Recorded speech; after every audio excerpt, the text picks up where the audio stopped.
right, good morning. Still, wherever you are, around the country at least.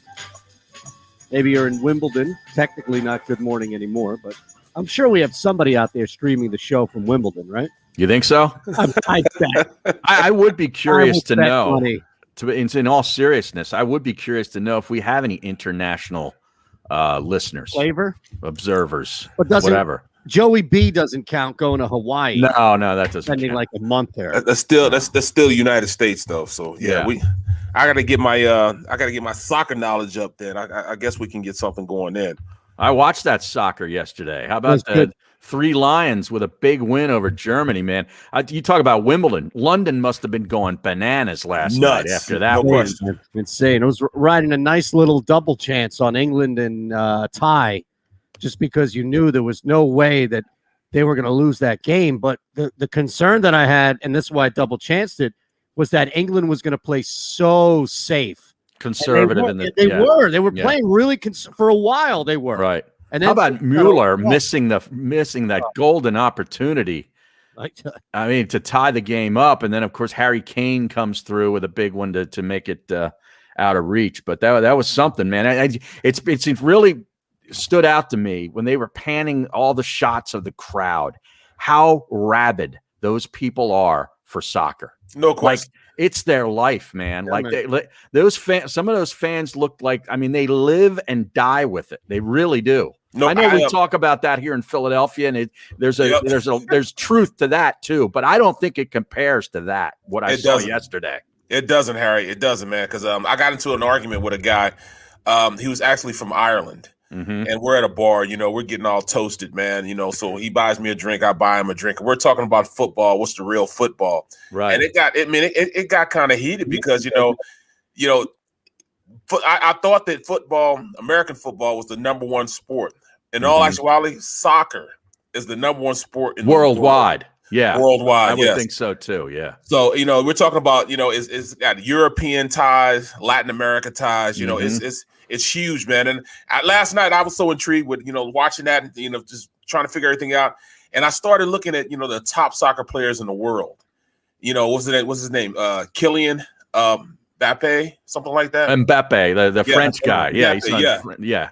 This dude at 16, 17 years old signed a contract for 19 million euros. Mm-hmm. So that's like 26, 27 $27 million American. I was, Lionel Messi, man. Messi's unbelievable. These guys are probably the top athletes in the world. He's Argentinian. Mm-hmm. Yeah. Unbelievable, man. Yep. Cristiano Ronaldo, yeah. They're rock stars, man. Oh, man. Yeah. And, they're worth like each of these guys, they're worth like what? $500 million. Mm-hmm. They're like LeBron James. It's like LeBron James. Oh, it's better than LeBron James. Yeah. They're worth more than LeBron James. They have a higher star power than LeBron James, and that's probably our number one athlete in the States. Mm-hmm. They are triple that, in the world. Triple that. Unbelievable, man. LeBron has a pretty big international following. China is watching the NBA on a daily basis even before all this stuff happens. So let's not downplay LeBron. I mean, LeBron is like what we've seen with Jordan, right? Yeah, I mean, he's a full entertainment mogul now. He is his own brand. Yeah. Like, LeBron's an international brand, man. Yeah. He co-owns a football team. Yeah, but it's still, we're talking about a different level with money. Which football team does he co-owner of? Is it Liverpool? Is he really? Wow. It's Liverpool. Yeah. Jeez. Meaning like there are. Yeah, he's a minority owner. Right. Yeah, probably what, 3 or 4%. Yeah. But that's ridiculous, man. The amount of money those guys getting paid, man. It's ridiculous. But they start out early. Capped. That's like things are capped, right? Like here, LeBron, that's what I'm saying. So if you just look at how much somebody's making, then sure, they're making more, but LeBron James has a Nike deal that's worth $1 billion. Mm-hmm. And he's signed for Nike for the rest of his life. Yeah. Right. That's nobody has that overseas, man. No. Rory McIlroy didn't have that. He got $200 million. Rory McIlroy? $200 million. Yeah, $200 million from Nike. That is crazy. You know what's that pales to LeBron. Yeah. My highest paid Nike deal was $17,000. I got that in 1 year. $17,000 in merchandise. Really? Really? Not money, not cold hard cash. Now, right. Cash, straight cash, homie. Wasn't no straight cash. It was straight merchandise. My kids hated it. How about those Atlanta Hawks, man? Just when you think they're dead, they rise up. A really bad, tough game to watch last night, man. Yeah. Did you sit through that? No. Yeah, of course. Oh my God. Why? As soon as Giannis went down, I do not want to see Brook Lopez battle with Kevin Huerter to determine who wins a basketball game. That ain't me. But did you see the injury though, man? The injury was hyperextended knee. Yeah, Look, you guys know I am the most outspoken defender of the league by a mile when it comes to criticisms. And last night was now look, this is not some big major statement. Last night was unwatchable. I tell you, that Middleton guy, he's either hit or miss. He'll hit 7 threes in a game and then it goes over. It's unbelievable. Wow. Barrett, and Harry May. I'm glad you brought up Chris Middleton right there at the end of our conversation before we are joined here live and local from the Fritz and B and Cooley studios nationally now with Sports Map Radio. Chris Middleton is Ben Simmons' mind state on the floor. Like the Bucks are Ben's, like he's afraid. Drew Holiday, these guys had the biggest moments of their career. All one of these guys had to do is score more than 20 points. That's it. Right. Like Giannis, what goes down, and that game is still attainable. And those two guys who have been built up alongside this Bucks team is something special and magnificent. Shrimped up.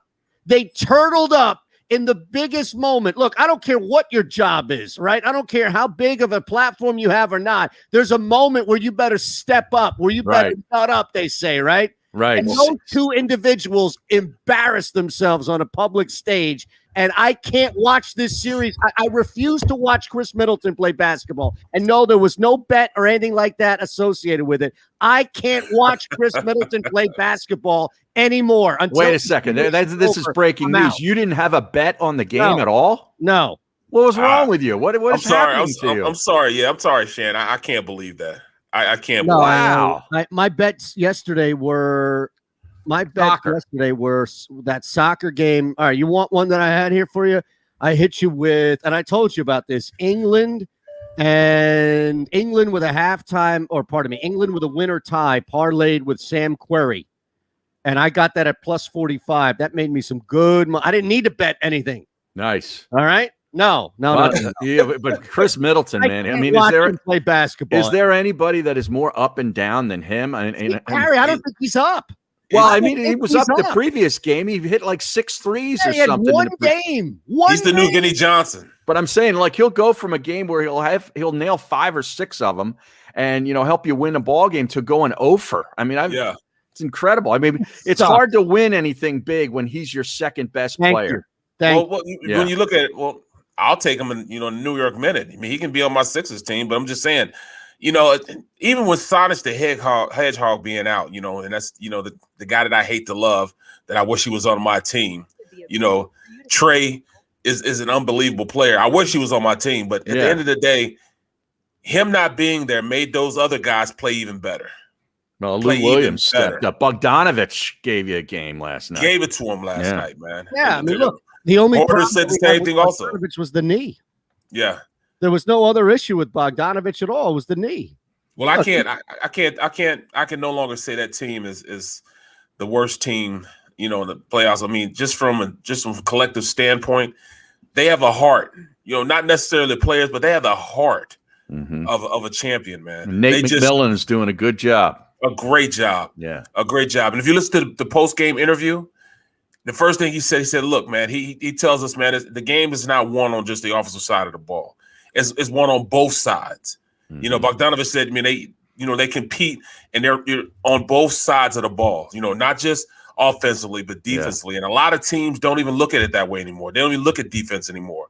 But their defense and where they protect the rim, you could tell a lot of times during the game where they were the only one getting the defensive rebounds. they'd have 3 guys underneath the basket, and there were none. I mean, no bucks around, but 3 guys underneath the basket. That's where you know a team has really got to you.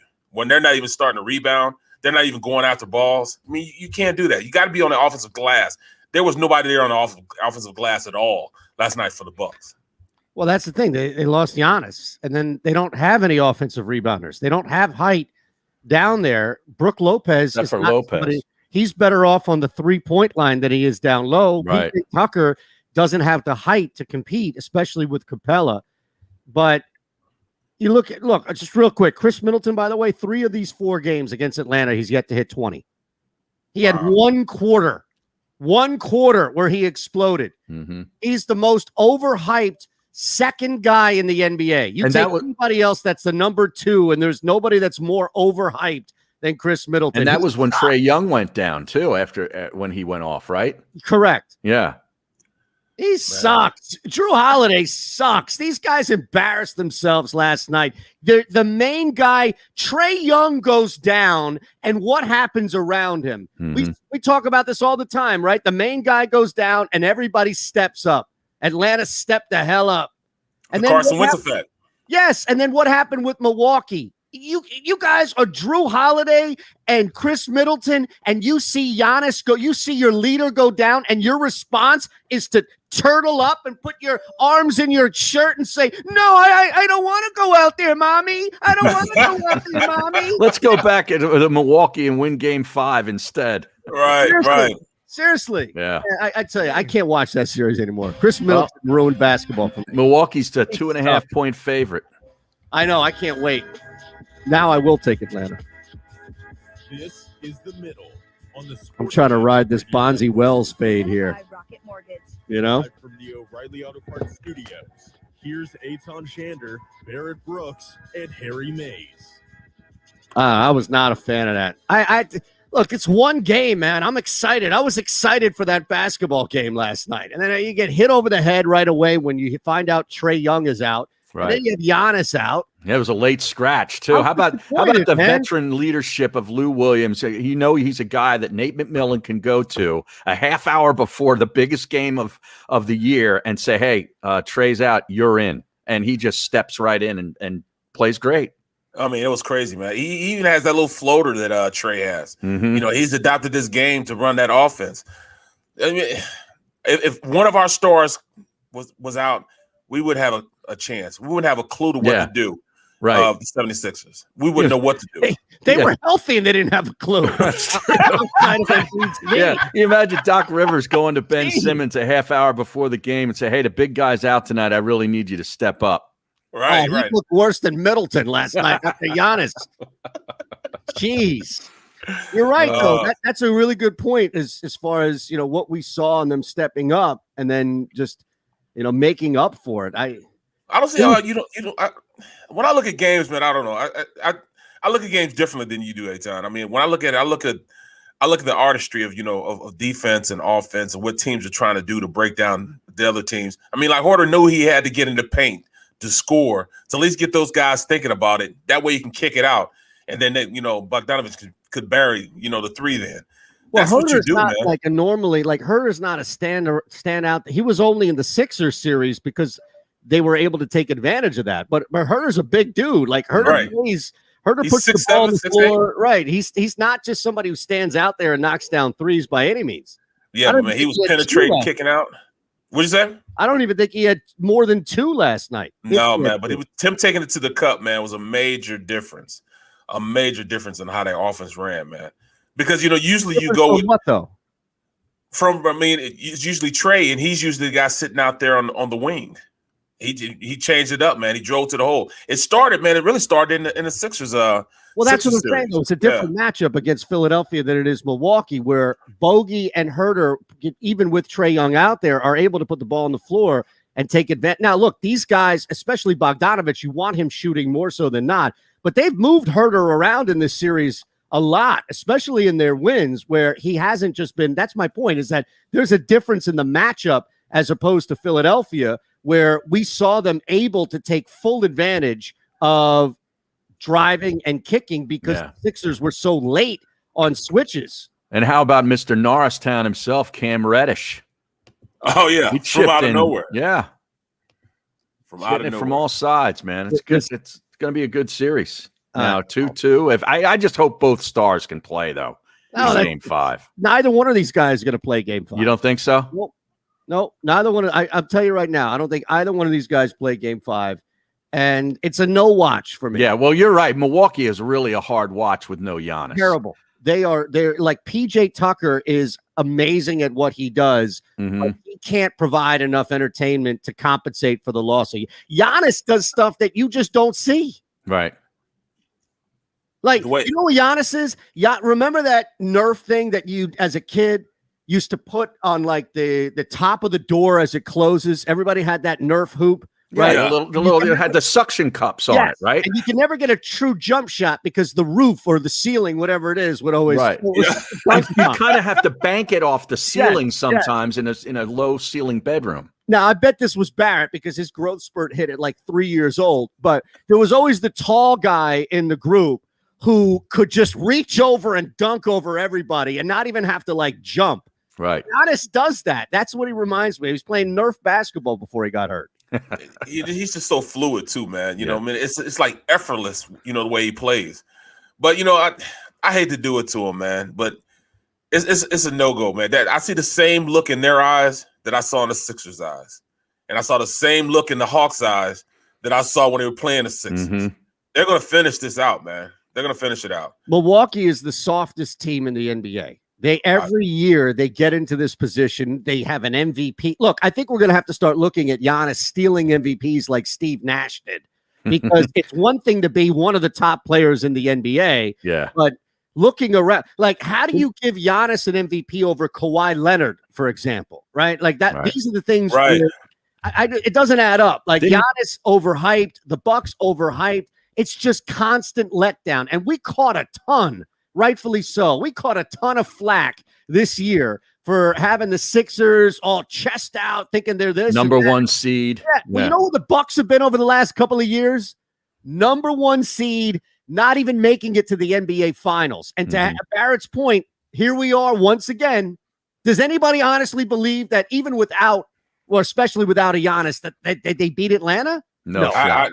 No shot. I mean, you look in their eyes, man. The Hawks, man, they have that killer instinct, man. And I've seen it before. I've seen teams that go out there and no matter what you do, how hard you play, you can't beat that team because their will to win is just more than. And you know, from a player's standpoint, a player's point of view, just looking at that, that's why I say I can look at games, you know, differently from a lot of people, because I just see the heart. Like Collins totally changed. He's tough.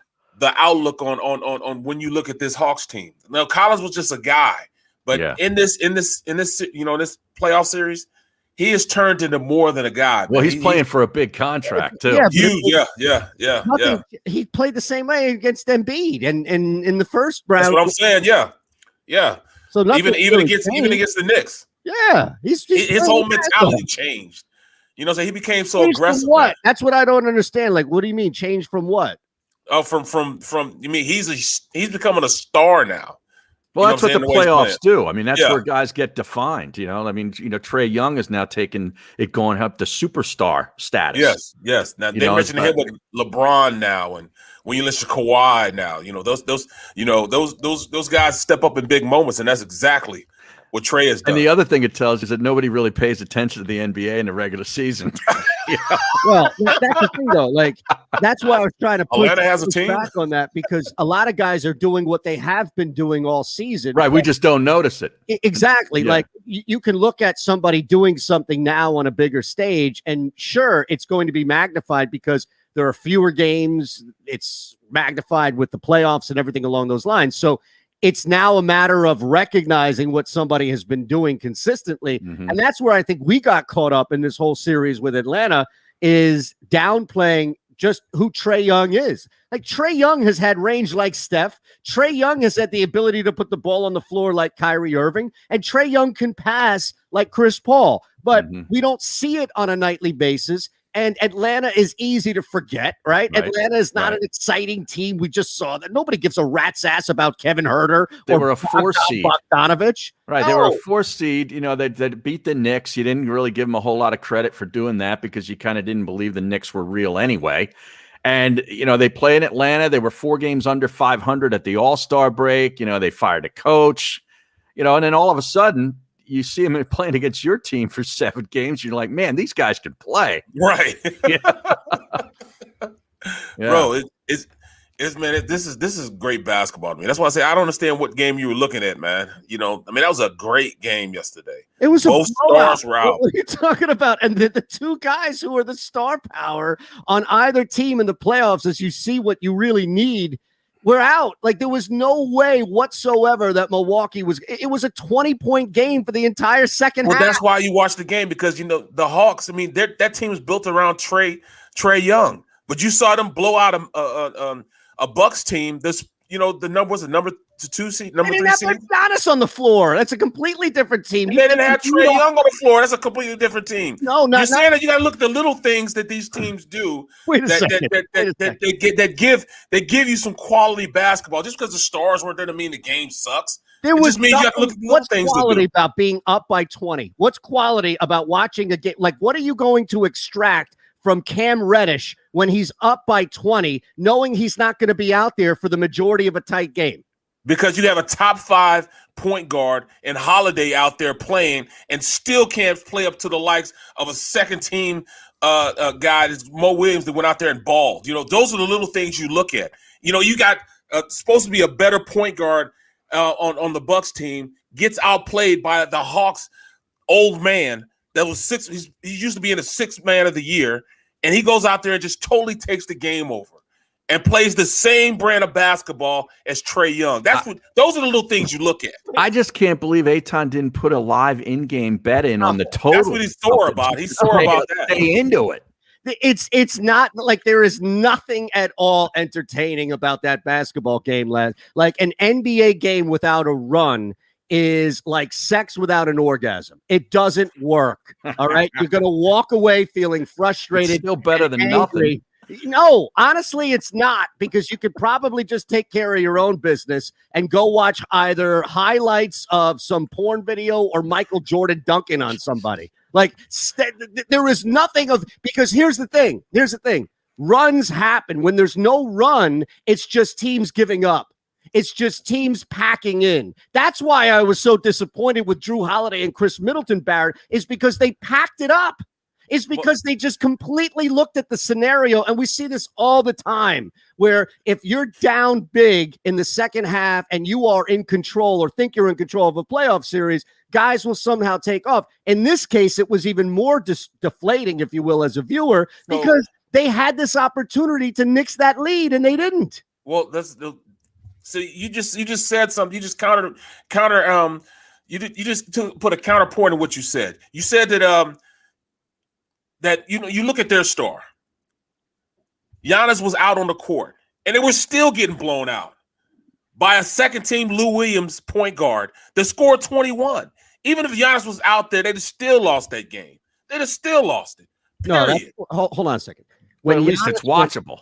Yes, that's the thing. And you have guys on the floor that are capable of runs, and you have guys that are going to get fouled. Chris Middleton is not going to get the same calls as Giannis. Drew Holiday's not going to get the same calls as Giannis. Lou Williams is not going to get the same calls as Trae Young. When you're up by 20, you don't need to get calls. Even when Giannis was on the floor, they were still getting their ass kicked. That's what I'm trying to get you to understand.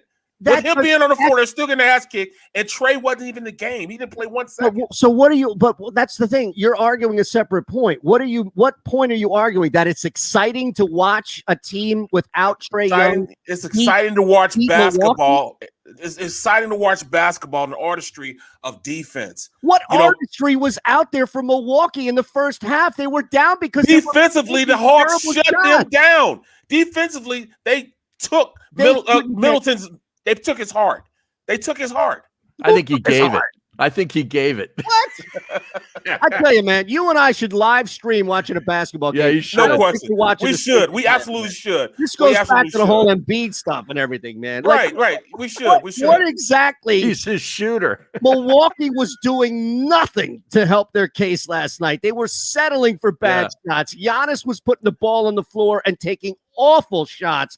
He was taking three. Like it wasn't. So the Hawks didn't play any defense on Giannis. They didn't play any defense on Middleton. They didn't stop anything.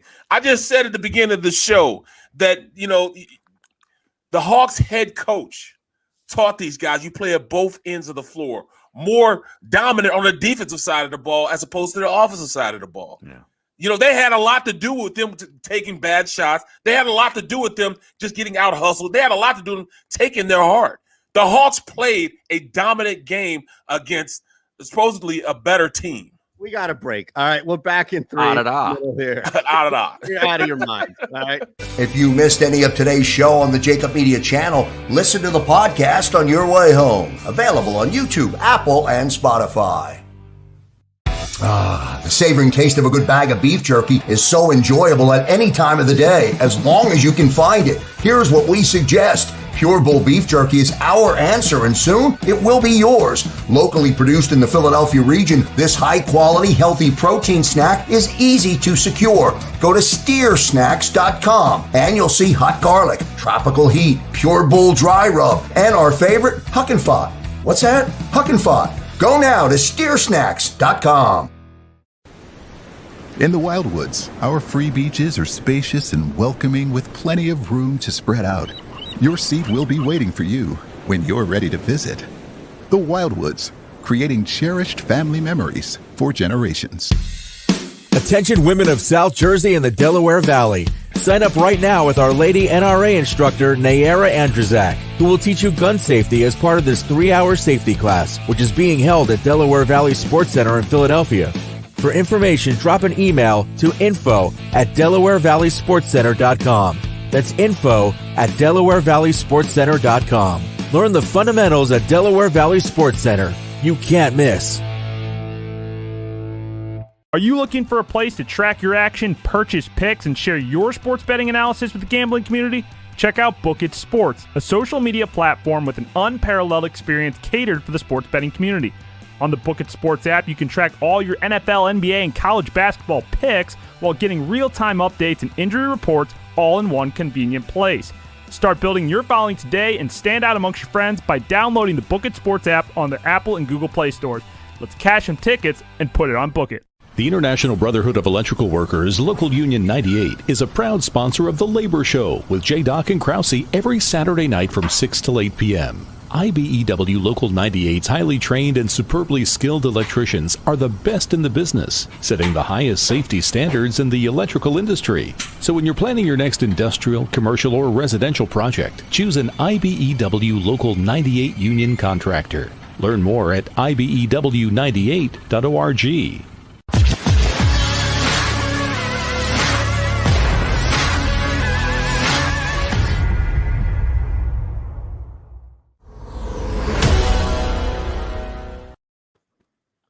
I saw Scott O'Neal resigned.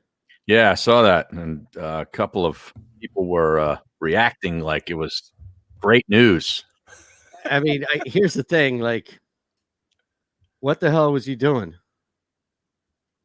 I don't know, but I mean, it was like something that I wouldn't even react to. Like, okay, he resigned. But people were like, dancing in the streets on social media about it. Like why? What did he ever do to you? Right. You know what I'm saying? He was the guy nobody heard from. You know what I mean? Right. That's messed up because now I can't get tickets. Oh yeah. Radio Network. Presented by Rocket Mortgage. Live from the O'Reilly Auto Parts Studios. Here's Eytan Shander, Barrett Brooks, and Harry Mays. Well, yeah, we just got some news here. Now, this is not like Mark Zumoff retiring, right? Everybody's retiring these days. Damn. Yeah. It's about that time for me to retire. Sheesh. Well, when's your contract up with NBC? What are you talking about, Scott O'Neal? Yeah. Yeah. I wonder if that was encouraged. I would think so. You know, I don't really know, what the role was. Like, what is he really? But anymore, what impact did he have on the product on the floor? Nothing really, right? No. Like he was instrumental in getting that the new facility built over in Camden. Things of that nature. Like operations more so than there was no player. No player point. I mean, he was a great guy to me. He's once set up a little basketball game against the media, against certain officials and for the team. Yeah. And we had a great time. He was a great dude to me. Let's be honest, Barrett. He got you tickets. That's really what it was all about. That too. Who is this? Scott O'Neal got Barrett tickets to the games. Great guy. Jeez. Why? Well, I mean, every once in a while I needed tickets, and I can't. I can just walk. I can just walk in why there. He was a great guy because he got you. Oh man, competitive guy, man. We played basketball together, man. He was just a good dude, man. He wasn't a uppity, collar too tight type of guy. He was just a fun guy to be around. Was he good at his job? I guess he was. I mean, he I guess. No frame of reference on what. I have no idea. You just want to stick up for him because you played basketball with him and he got you tickets. Right. Those are two important things. Oh my! Two very important things. Oh my! I keep 100, man. He's a facilitator. You hook me up with tickets, I'm going to say good things about you. Right. Yeah. Let me play basketball. Wow. Even though I couldn't play. Man. I don't know. I can't believe Eytan's out on the NBA right now. This is just unbelievable. I'm going to watch tonight. Absolutely, I'm going to watch tonight. And we saw injury happen in Phoenix. It's a matter of last night was unwatchable. But I tell you though, that's the thing, and we deal with this every minute of every game we watch with Joel Embiid. Is you never know when that big guy goes up to make a play on the ball, he could be coming down like Giannis. And hit the court. It's scary. Like, do you look at the Sixers season with an asterisk? Because, and I don't mean like it didn't happen, but the Lakers, for example, can look and say, "Oh, come on, man." Although LeBron went out really weak. Yeah. Really, Paul George is out here fighting for his playoff life, and LeBron James is sitting with his arms crossed on the sidelines after getting run out in the first round, complaining that everybody played too many games. Well, Paul George is trying to change the narrative of his game. Yeah, yes, and I love the fact that he's giving every single ounce out there, and we expect it again tonight. As far as the Sixers season. I mean, how do you approach the knee injury, right? Does not having that knee injury mean they beat Atlanta? No, you know what? No, I think it's more psychologically with Ben Simmons and him, the way they just totally took his mind out of the game. You know what I mean? They just totally took who he is as a player and basically just made him, just the guy. Well, and Tobias Harris disappointed too in that series too. There were a couple games there where he really needed to step up and do more. Yeah, I think it's more so to do, with usually these guys have injuries, to their bodies. I think Ben was more so an injury to his mind, an injury to his psyche, and that's huge, man. That's tough. That's tough to work with, bro. No, that's true. I mean, at some point, even if Embiid is dominating, that a team is going to try and take full advantage of where Ben Simmons is mentally first and then physically unable to shoot. Yeah. I mean, Hacker Ben, that became something. That became a thing, bro. Yeah. That's, to totally take his game and just stop it, suffocate him as a player and not even touch him. And it just suffocated his game. Totally willed him to do what they wanted him to do. Get the ball out of his hands and go sit down at the block. That's what they made him do. Mm-hmm. Well, we've seen him. Yeah, but unlike the rest of the NBA, we watched this team during the regular season. I saw that on a nightly basis too. Yeah, I'm used to that. I've been bitching and moaning about that Ben Simmons for 3 seasons, and he's acting it's not been a big enough issue. Like now he's saying it is. Now he's finally saying it is now. It's going to be so long. Like free throws take they take time. Jump shots take time, like through repetition and all, but free throws, it's a completely different mentality where you're creating your own, like you're not coming off of motion, you're not dribbling the ball, you're not static. It's exactly, that's the perfect word for it. And we've seen how you got people out there doing the Ben Simmons challenge. Have you seen this? No, what's this? Yes. What is that? So, I got to find my buddy. Well, they give Giannis the business too every time he takes a free throw because he takes in like 20 seconds to shoot the shot. Jeff McDevitt has done this. Great follow at Jeff MCDEV. He does all social video for Worldwide Wrestling, WWE. Local guy. I think he's still here in Philly as well because the shot looks like it was done right on, was that 17th and Christian, maybe South Philly. So if you were to shoot 73, this is the Ben Simmons challenge. If you were to shoot 73 free throws, how many could you honestly promise you would make? Ben Simmons went 25 for 73 in the playoffs. Are you an idiot on Twitter doubling that up with the camera rolling? And then he does. I asked that question because I did that just the other morning. He went 58 for 73, 80%, which makes him the current world record holder of the Ben Simmons challenge. All you need to do, and this is it, all you need to do is shoot yourself 73 free throws in a row. No editing. It's one straight shot. You speed it up and you send it out, and you can see if you can nail more than 25 of 73 free throws. I would bet all three of us could hit more than 25 free throws of 73. I don't know if I could. Back in the day, yes. I turned 56 yesterday, man. Look, I don't know if I'm making more than that. All right. Free throws. You should be able to hit free throws. We had one guy do 44 for 73. Don Clunder. All right. That is pretty funny. It's great. You have to see the videos, too. Yeah, I'm watching it right now. Set up here. You had another guy, Ryan Parson. Double rims, 97-degree heat, and a 9.5-foot hoop. Weren't going to stop the Ben Simmons challenge. That is so really embarrassing, though. Yeah, that is so messed up. Hilarious. Yeah. I love this. Well, at least this is the first time that he's admitted that he has a fault. Admitting before the problem is the first step. Is that what right, right, exactly. Right. First. Sportsmat Radio. Oh, man. Yeah.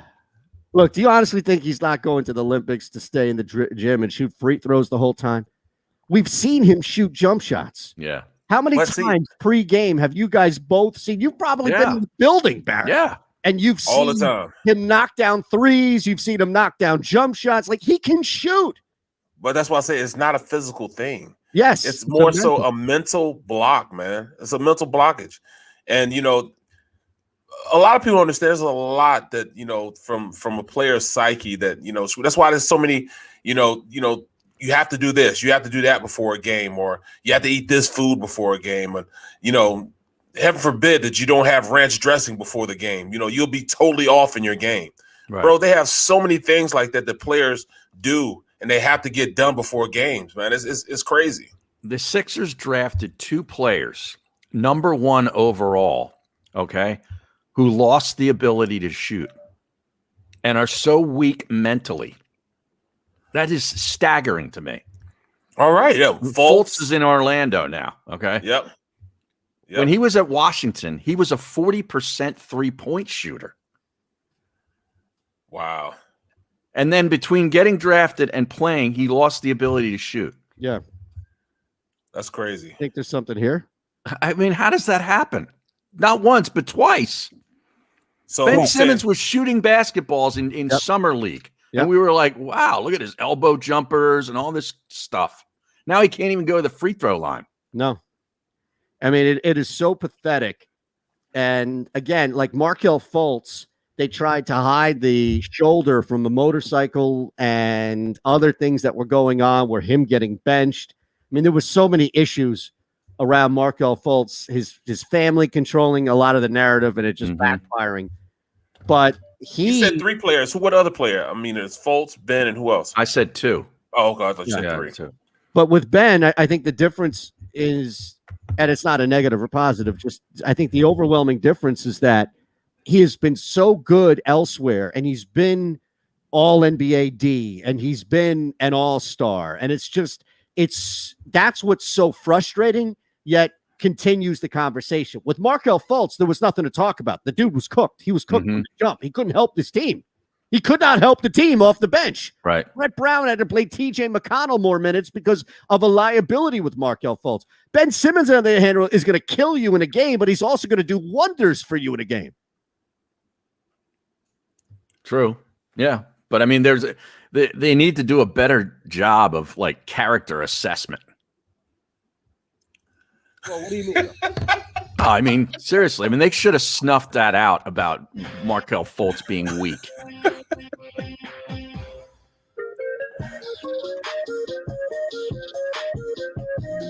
Ron, double in. What's up? On the Sports Map Radio Network. Presented by Rocket Mortgage. Live from the O'Reilly Good morning, Mom. Studios. Here's Eytan Shander, Barrett Brooks, and Harry Mays. All right. So, what do we got? Jeff Parles today, right? Yeah, we haven't had him on in, 2 weeks? I don't know. He's got to make an appearance. We didn't have him last week. No? No. Okay. Now, apparently, Dan Schwartzman is a tennis player. Do you know that? I got that from Colin Berger at Turf Burgers. A screenshot of D. Schwartzman taking on El Brode, Broady. Really? Yeah, D. Schwartzman. What? D. Schwartzman? Yeah. That's not Dan Schwartzman. Well, it's not the Dan Schwartzman you had on the radio with you. No.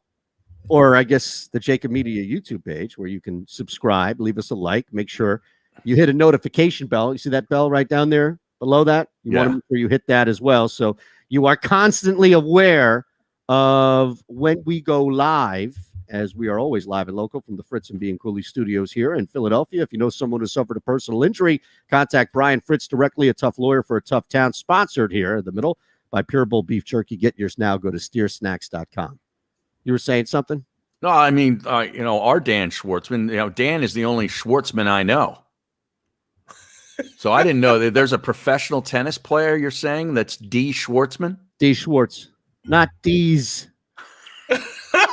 No, not those. No, not those. Yeah, not D's. Dude, that was the Schwartzman, man. That was a pretty good interview, man. I enjoyed him, man. He wants to come on. He'll come on anytime. Send him an invite right now. See if he comes on. Just send him a blind invite. See if he comes on. Right? Oh, my goodness. And see if he comes on. What the hell? What the hell else is I'll he forward him the link. He's not doing anything else. No. Right? No, he's in that closet right now. Seriously.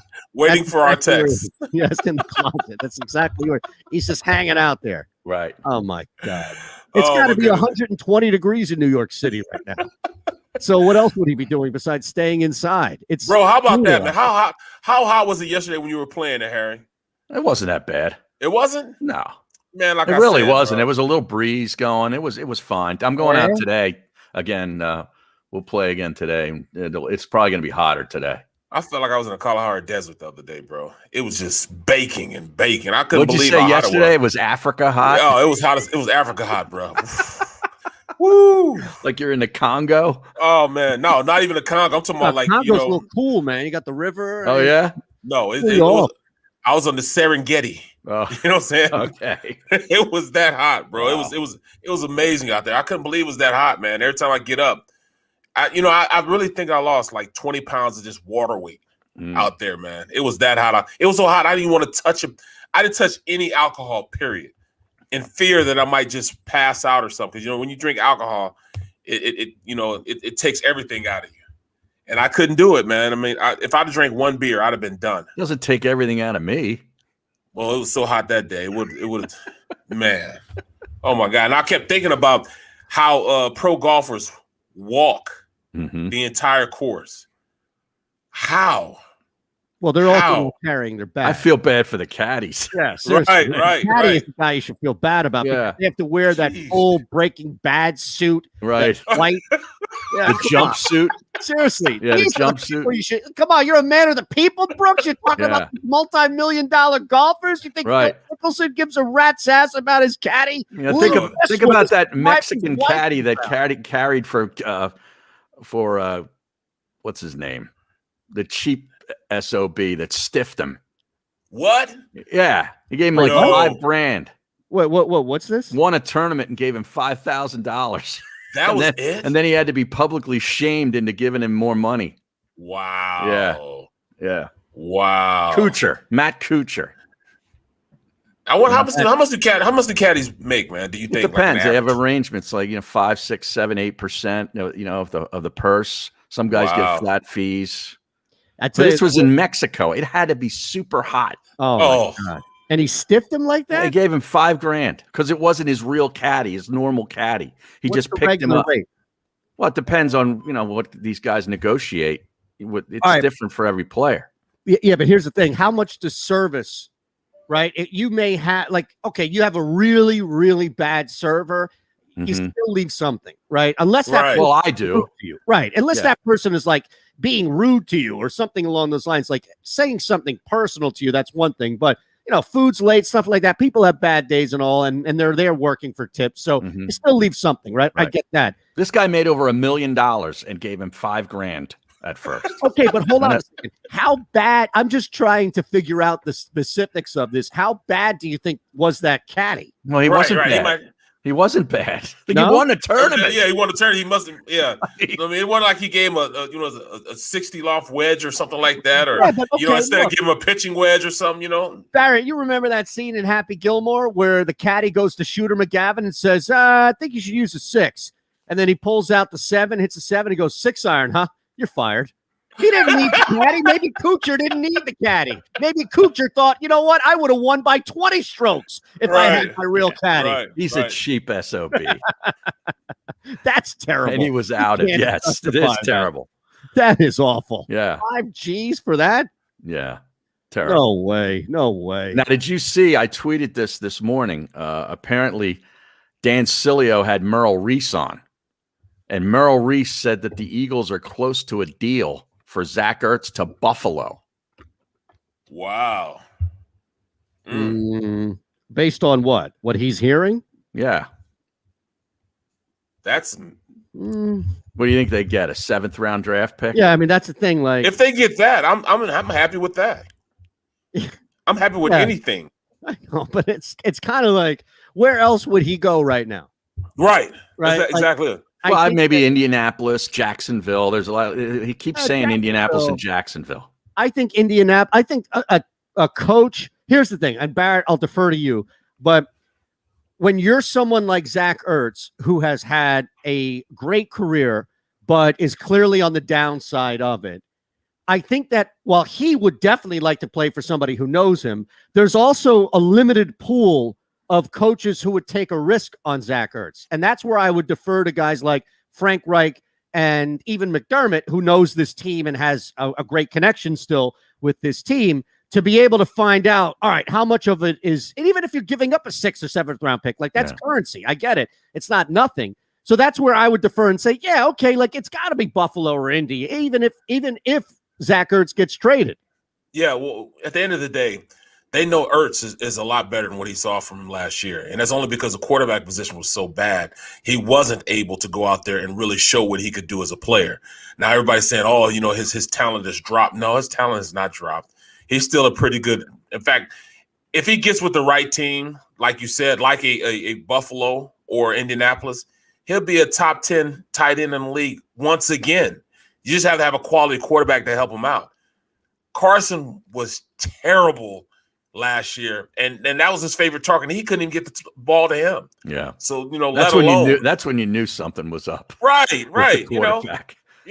Yeah. And plus it was already a rocky relationship. That's why I don't think he goes to Indianapolis, because Ertz had asked him to go to management and say, hey man, put the word in for me. And Carson didn't do it. So I doubt seriously if he goes to Indianapolis. Yeah. So I doubt seriously if he goes to Indianapolis. Well, if he goes to Buffalo, that's going to be a low round pick in whatever round it's in. At least get something, man. Because at this point, they're going to have to cut him. Well, they don't have to cut him. They can bring him back on the team. I mean, if he's a sour grapes, then it could be real bad for him coming back. But I doubt seriously if Ertz would even come in like that. I think Ertz would come in and bet on himself to make some money for next year. Mm-hmm. He'll play his ass off. Get cut, right? It's almost like you'd rather get cut, renegotiate a show-me deal with Buffalo. No, because we're not saying you don't want to get cut, because they'll lowball him. He'll get like $3 million as opposed to getting $7 or $8 million with the Eagles right now. I think his contract's like $7 or $8 million. Aren't going to bring him back. Yeah, I know, but while Zach Ertz may want to keep money on the books, the Eagles are not. The Eagles need to spend that money elsewhere. Exactly. So, so that's what I'm saying. Like, I don't see him back. So if the Eagles cut him, then he doesn't have any other option but to sign with Buffalo or Indy. And that's why I said he wants them to bring him back at this point, I would want to come back just to get, that extra $3 or $4 million from his contracts that he has right now. But I doubt seriously he would, because if he wanted to really stay, he would say, all right, then, well, I'll take a pay cut. No, he wants to get out of here. But will the Eagles let him go for nothing and just take that cap hit? They may have to. That's tough. Yeah. That's the thing, though. Like, they would rather cut him than trade him. Well, how much of a salary cap hit will he get if he just gets cut? I think it's the entire salary. Then it's like $7 million. If he gets traded, that that gets taken off their books. Depending on what comes back, right? Like there may be the penalty just for trading him. Right. But it's a lot less than if they cut him. And I think that's the biggest thing. They don't want that cap hit. I just don't know why a team would willingly give something up for him and that contract. Like, if I'm Buffalo or Indianapolis, I'm not giving up anything for a guy making $7 million this year, 8.5 in 2021 base salary. I'm not doing anything like that. Dead cap of 7.7, nearly 7.8 million. Right. So that's what I'm saying. Like, why in the world would Buffalo trade for Zach Ertz unless they feel like Indianapolis has the inside track and they may lose out on signing Ertz, so they might as well secure his services with the 6th round pick? Doesn't that sound ridiculous if you're Buffalo? Absolutely sounds ridiculous. But I'm looking at the cap hit. Let me see what the cap hit is for this. It says here that regardless of whether they trade or release him, they still save $8.5 million in cap space this year, and will forfeit about $7 million in dead cap space over the next 2 seasons. Because there's the out that's where the out is after this year for the base, but you still have a cap hit that comes with it, right? Mm-hmm. So that's what you're saying, where there's a dead cap hit next year of 7.8 with that contract of 8.5 base. But if you get out of it, then you're not on the hook for all of it. Is that what you're saying? Yeah, that's exactly what you get some relief. You have an out ahead of the final year of the deal. Right. Wow. So it's breaking. Yeah, I mean, they could spread that out over 2 years. That $7 million dead cap. Eagles will. Yes, absolutely. So that's what I'm saying. The Eagles are going to get away from the 8.5 no matter what happens, but they'll also be hit with that 7.78, whatever it is, for 2 years. So that's fine. They'll spread that out. But I mean, look at it from the other side of it. If you're trading for this deal, then you still have to find a way to get out of that contract and renegotiate with Ertz. Are you going to renegotiate with him at 31 before the season? Or are you going to pay him $8.5 million this year? And what happens if he has a Pro Bowl year at $8.5 million? You're going to be paying him $15 million next year. Mm-hmm. And he'll definitely do that too, man.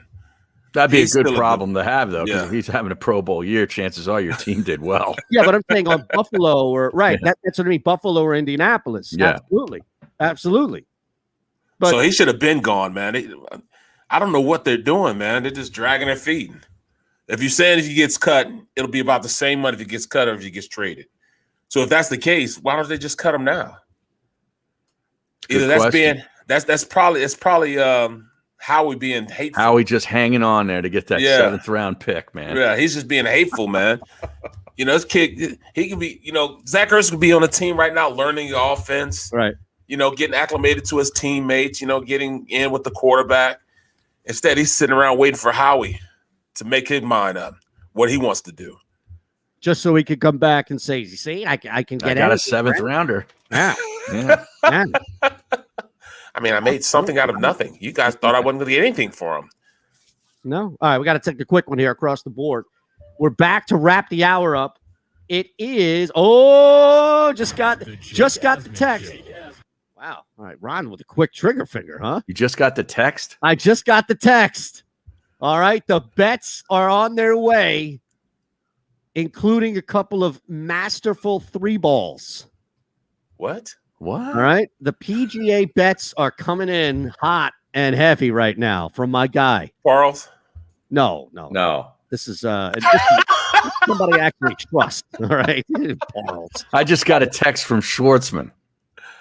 Am I coming back on the show again today? He said, just got a link in my email from you. No. Now, I want to bring my golf tout on because I know that Harry will love it, but I don't think this is the right event for it, right? No. I mean, we'd really be stretching. No, let's wait for the British Open coming up, or the Open Championship in a couple of weeks. That's fine, but I'll tell you what they are. What do you want me to say to Dan? When should he jump on? 12-10. 12-10? Yeah. 12-10. Let's see what he's got today. If not, then we'll get rid of him fast. He might be one of my favorites now. He's got nothing. We'll get rid of him. If he's got nothing, he's out. Oh man, we got to hear this Jamal Mashburn story. What's that? On facing the dream team in college and what was going on with Larry Bird. I'll see if I can find just a clip of it. He's on this podcast with Quentin Richardson and Darius Miles, and he's telling the story of facing the dream team in college, how he was trash talking Larry Bird, and I guess Bird just let him have it. It's pretty funny, man. I gotta get the actual audio here. Yeah, get that, man. I can hear it. All right, Schwartzman's good for 12-10. Perfect. Bro, I'm telling you the truth, man. I stopped trash talking after my rookie year after we played the Raiders. Bro, when I tell you I'm out there I'm giving it to Pat Swilling. He's not really playing hard. I can tell he's not playing hard, so I'm killing him. You know what I'm saying? I'm blocking him all day. So as we're walking in at halftime, I start talking trash to him.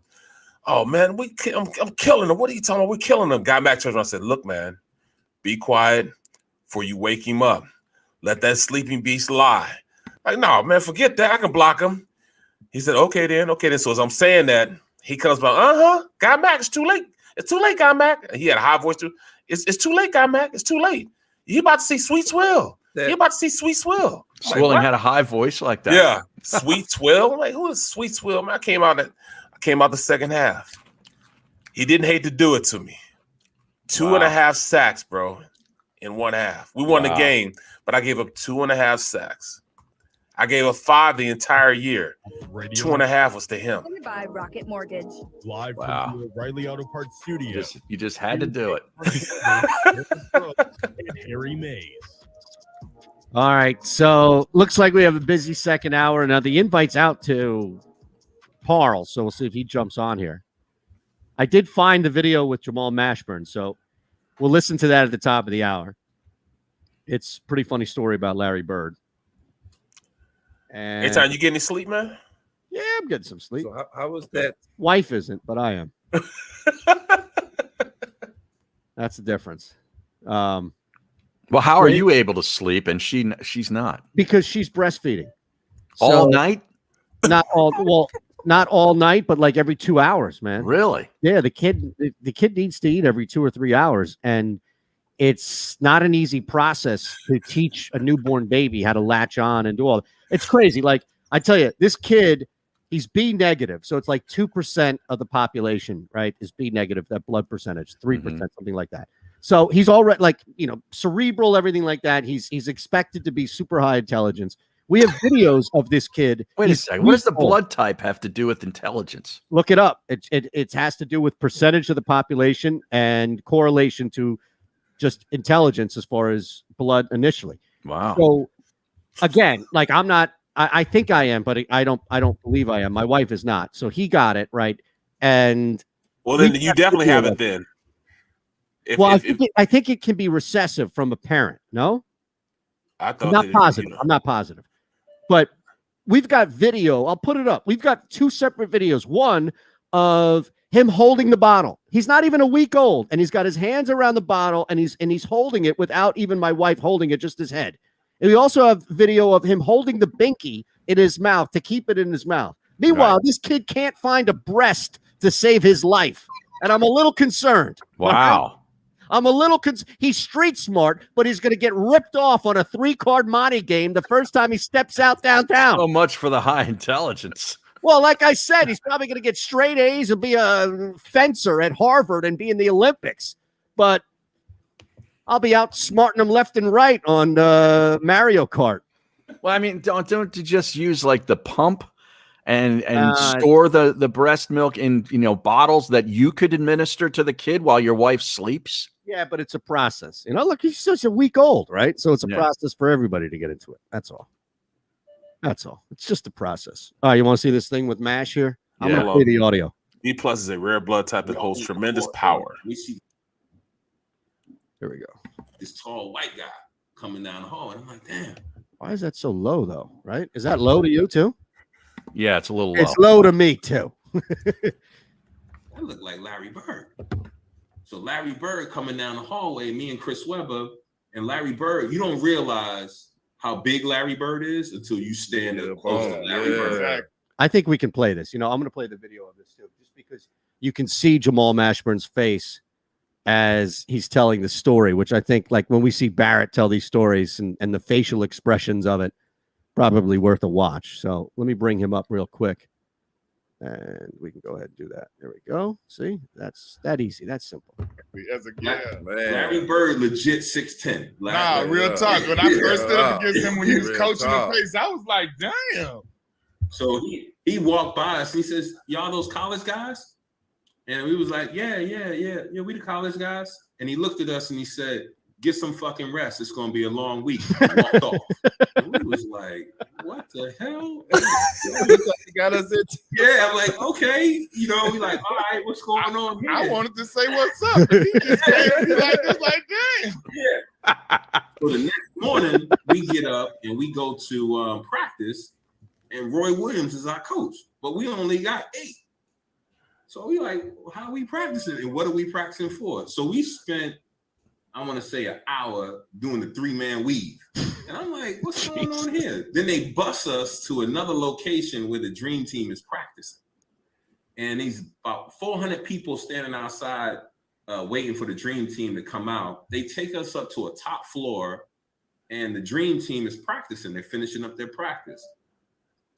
And then they say, all right, get loose and stretch out. We're like, okay, we playing? They're like, yeah, we're going to play next. So we get out the gates, like the first 15 minutes, we kicking their ass. we running them all out. Bobby Hurley in the lane, killing John Stockton. So they stopped the game and turn off the score. I think we were up like 72, 66 or something, 64, something like that. They just stopped the game. So we like, all right, was this halftime or some shit? And like, nah, the press coming in. So I'm like, oh wow. So that's when the thing came out that Chuck Daly let us win. Because they didn't want to hold a complete game because they knew it was going to be downhill from there. Because we were trying to prove that we could represent the country. Yeah. All right. So we and then again, that's the second part of that story that has been more myth than not, and you don't really hear it from the college guys about that one infamous from the Dream Team practice where those guys were giving it to him. So Jamal on the other side of it, maybe that's why Larry Bird was so upset. Well, how much longer did it go?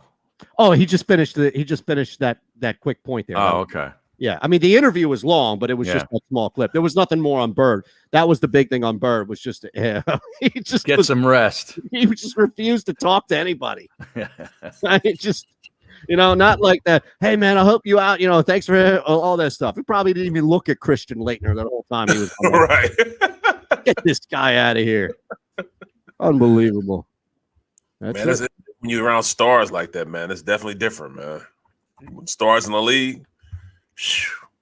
Dude, I remember the first time I played against I was on the same field with there with the 49ers, and you got Jerry Rice walking on the field, and I'm looking at him like, damn, that's Jerry Rice, man. Wow, look at him. You know what I'm saying? I said, man, he doesn't look like an athlete. You know what I'm saying? He's like kind of skinny, you know what I mean? Near to Joe Montana.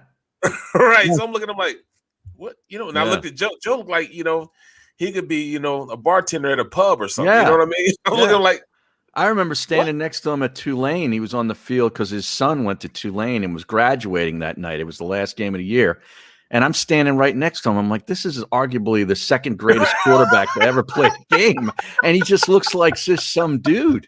Right, exactly. I'm looking like, is that Jerry? I mean, like, Jerry has no muscles. You know what I'm saying? Yeah. He's not cut up or anything, bro. Right. It's just like he's there, man. And I was like, that can't be Jerry Rice, but he's got 80 jerseys. I'm like, oh, okay, then wow, okay, that's him. Man. And people don't understand he's not fast, but he runs full speed the entire time. He gets the full speed so fast, and every single route he runs is full speed, man. Yeah. He doesn't take off at all. I mean, it's full speed every single, whether he's getting the ball, whether he's blocking on a run play, it's full speed, man. And and a lot of people can't do that. They can't get to that top end and maintain that top end for a long time. He can do that. He can maintain that top end for a long time. And I think that's what you're going to see from this year's rookie. Smith will be the same way. He gets the top end so fast, but he can maintain the same speed for a long period of time. Most people have quick burst. This guy he just runs, and it's the same speed, his long strides, and that's what made it so deceptive when you're playing against him. And no, I'm not saying he's going to be the next Jerry Rice. I'm just saying he gets the top speed and maintains top speed for a long time. Were you in on Velasquez last night, Eytan? No, but I guarantee you he's going to be traded and probably be a Cy Young candidate next year. Somewhere else, yeah. I mean, it's amazing. This is now he'll be the third guy in probably as many years, right? Pavetta. Yeah. It's just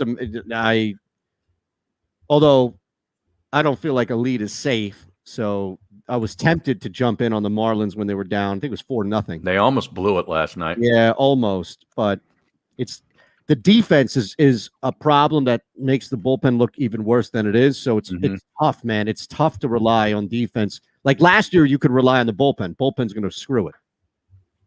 But you can't do that now. Scott Piercy, top 20.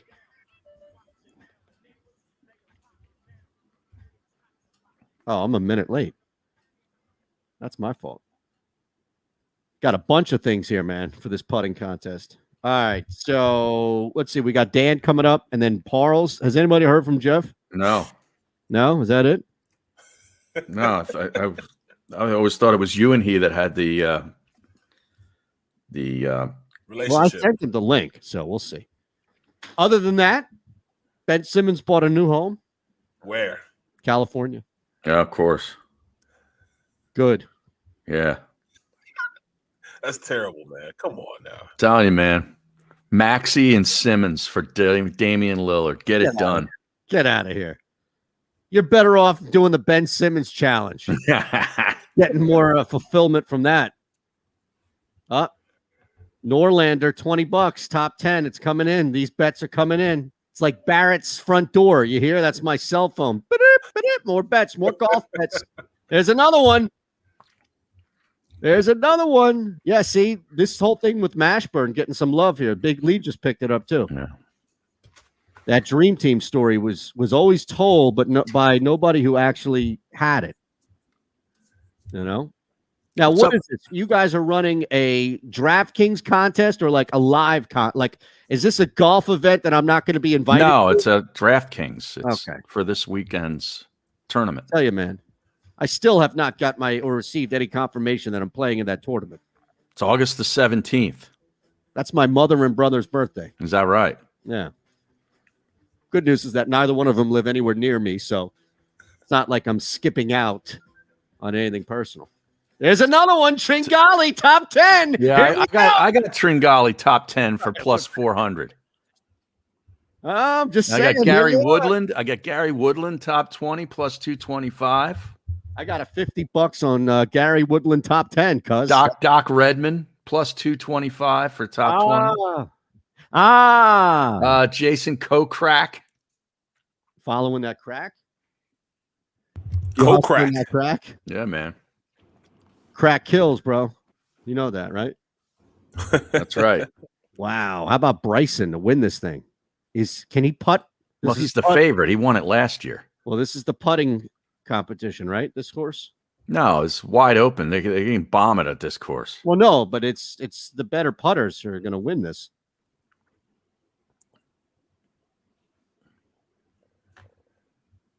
These are all good putters that he gave me. Well, most guys that win on the PGA Tour are pretty good freaking putters, man. I sunk one the other day from you wouldn't take a shot on somebody who's not putting well right now. Spawn, Shank, Piercy, Taylor. Hey, Harry, I sunk one from like 30 feet, man. Yeah? Yeah, bro.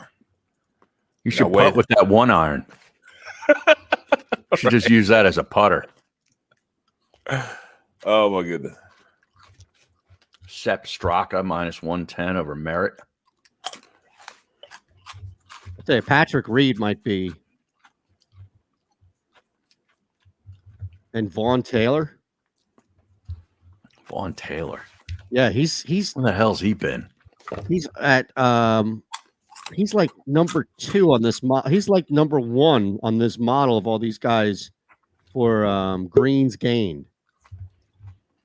So if he can putt, that would lead you to believe that he's got a good shot here. Because he's getting he's gaining shots to the green. Strokes gained approach. Now, strokes gained approach. Oh no, wait. I had that opposite. Vaughn Taylor is the complete is last, not top on green. Yeah, he stinks. No, it's Keegan Bradley who's number 1 on green. Bradley's going to play well this week. Yeah. No, as far as shots gained on approach, that's the metric that I was using a lot here for. That's why I had Emmanuel, what is it? Grillo. Emiliano Grillo. Yeah, Grillo is number 1 on this model here. Stankley is as well. Stanky. Who? Stanky Panky. Matsuyama, number 3. Plus 225, top 10. Shots gained on approach, he's 3rd. Yeah, Bradley, Reed, and Hoff are all there, top 5. Hoff? Yeah, Charlie Hoffman. I think he's out this week. Is he really? Yeah, I think he's out. He's on the model for DraftKings 8,800.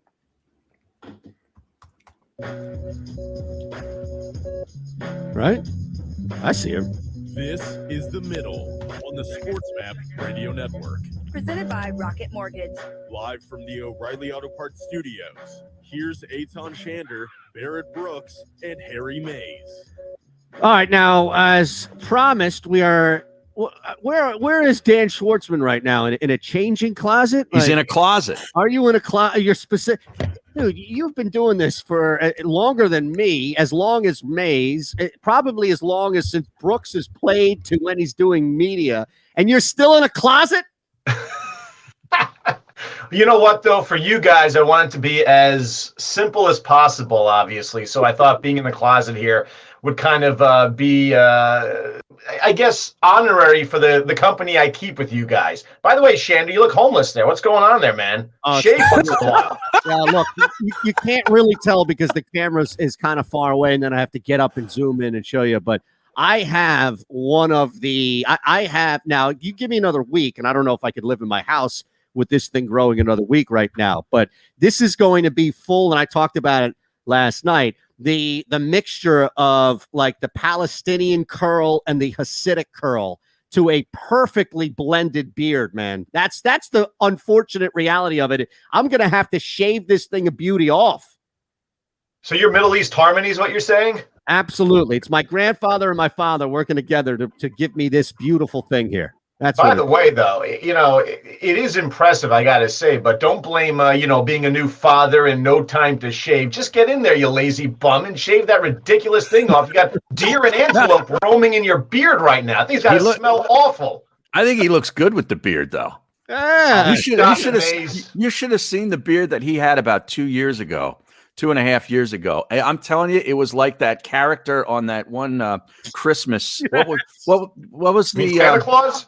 No, No, the claymation. I know you're talking about. The claymation one. They with the reindeer. With the big beard. Yeah, the reindeer. Oh, he looked exactly like that dude.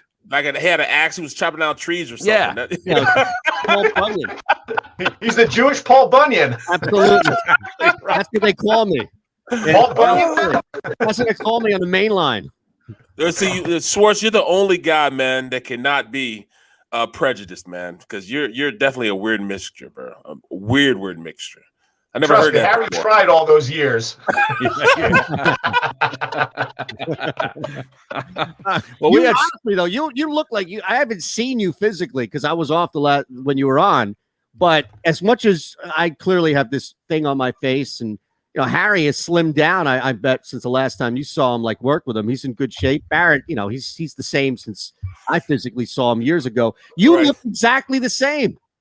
Like, do you weigh? Are you one of these guys who weighs the exact same as you did in 10th grade in high school? No, actually, I fluctuate weight-wise, and it all depends on when the wife starts to complain that I got a little fat. So right now she's complaining. So I think I got to slim down about 20. What I'll do is I'll slim 20, and then I immediately binge eat and drink and just live like a college kid again.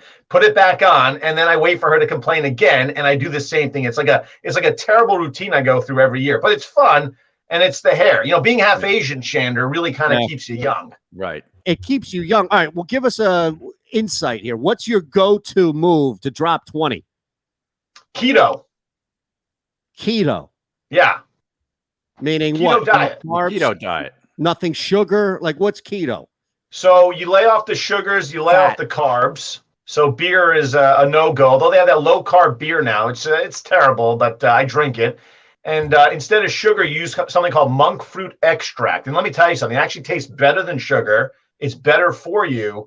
And, proteins and vegetables and things like that. So it works. I can drop 15 pounds in about 5 weeks on that. All right, well, give me an example. Like, what's monk fruit? What?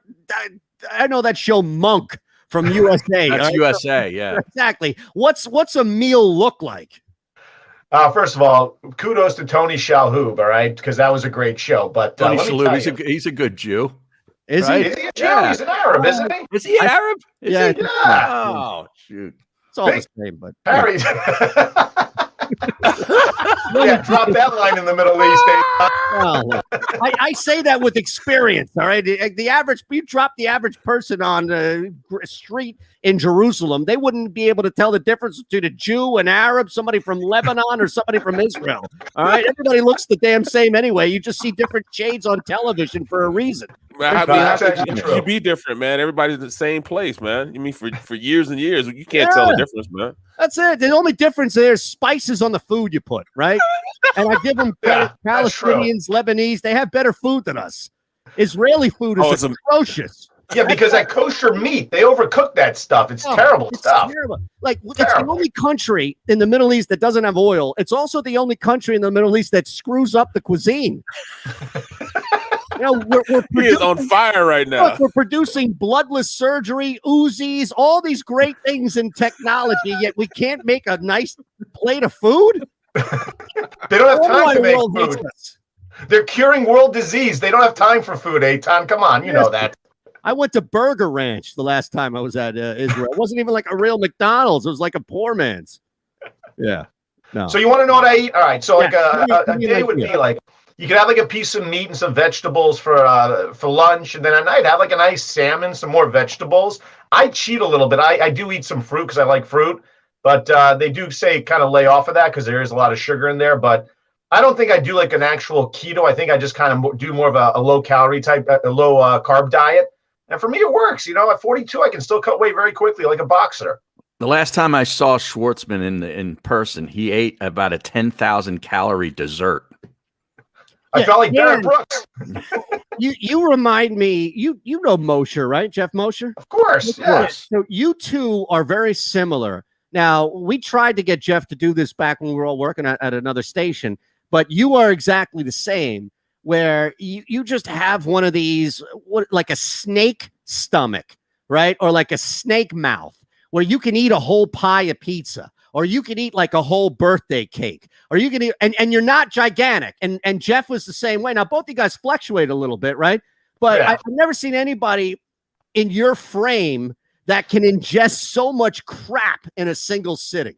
You tried and it didn't work for you. Well, no, I can ingest it, but it stays with me. I don't know. Right, I was going to say. You could drop weight. If I start dropping weight, I'm up to something.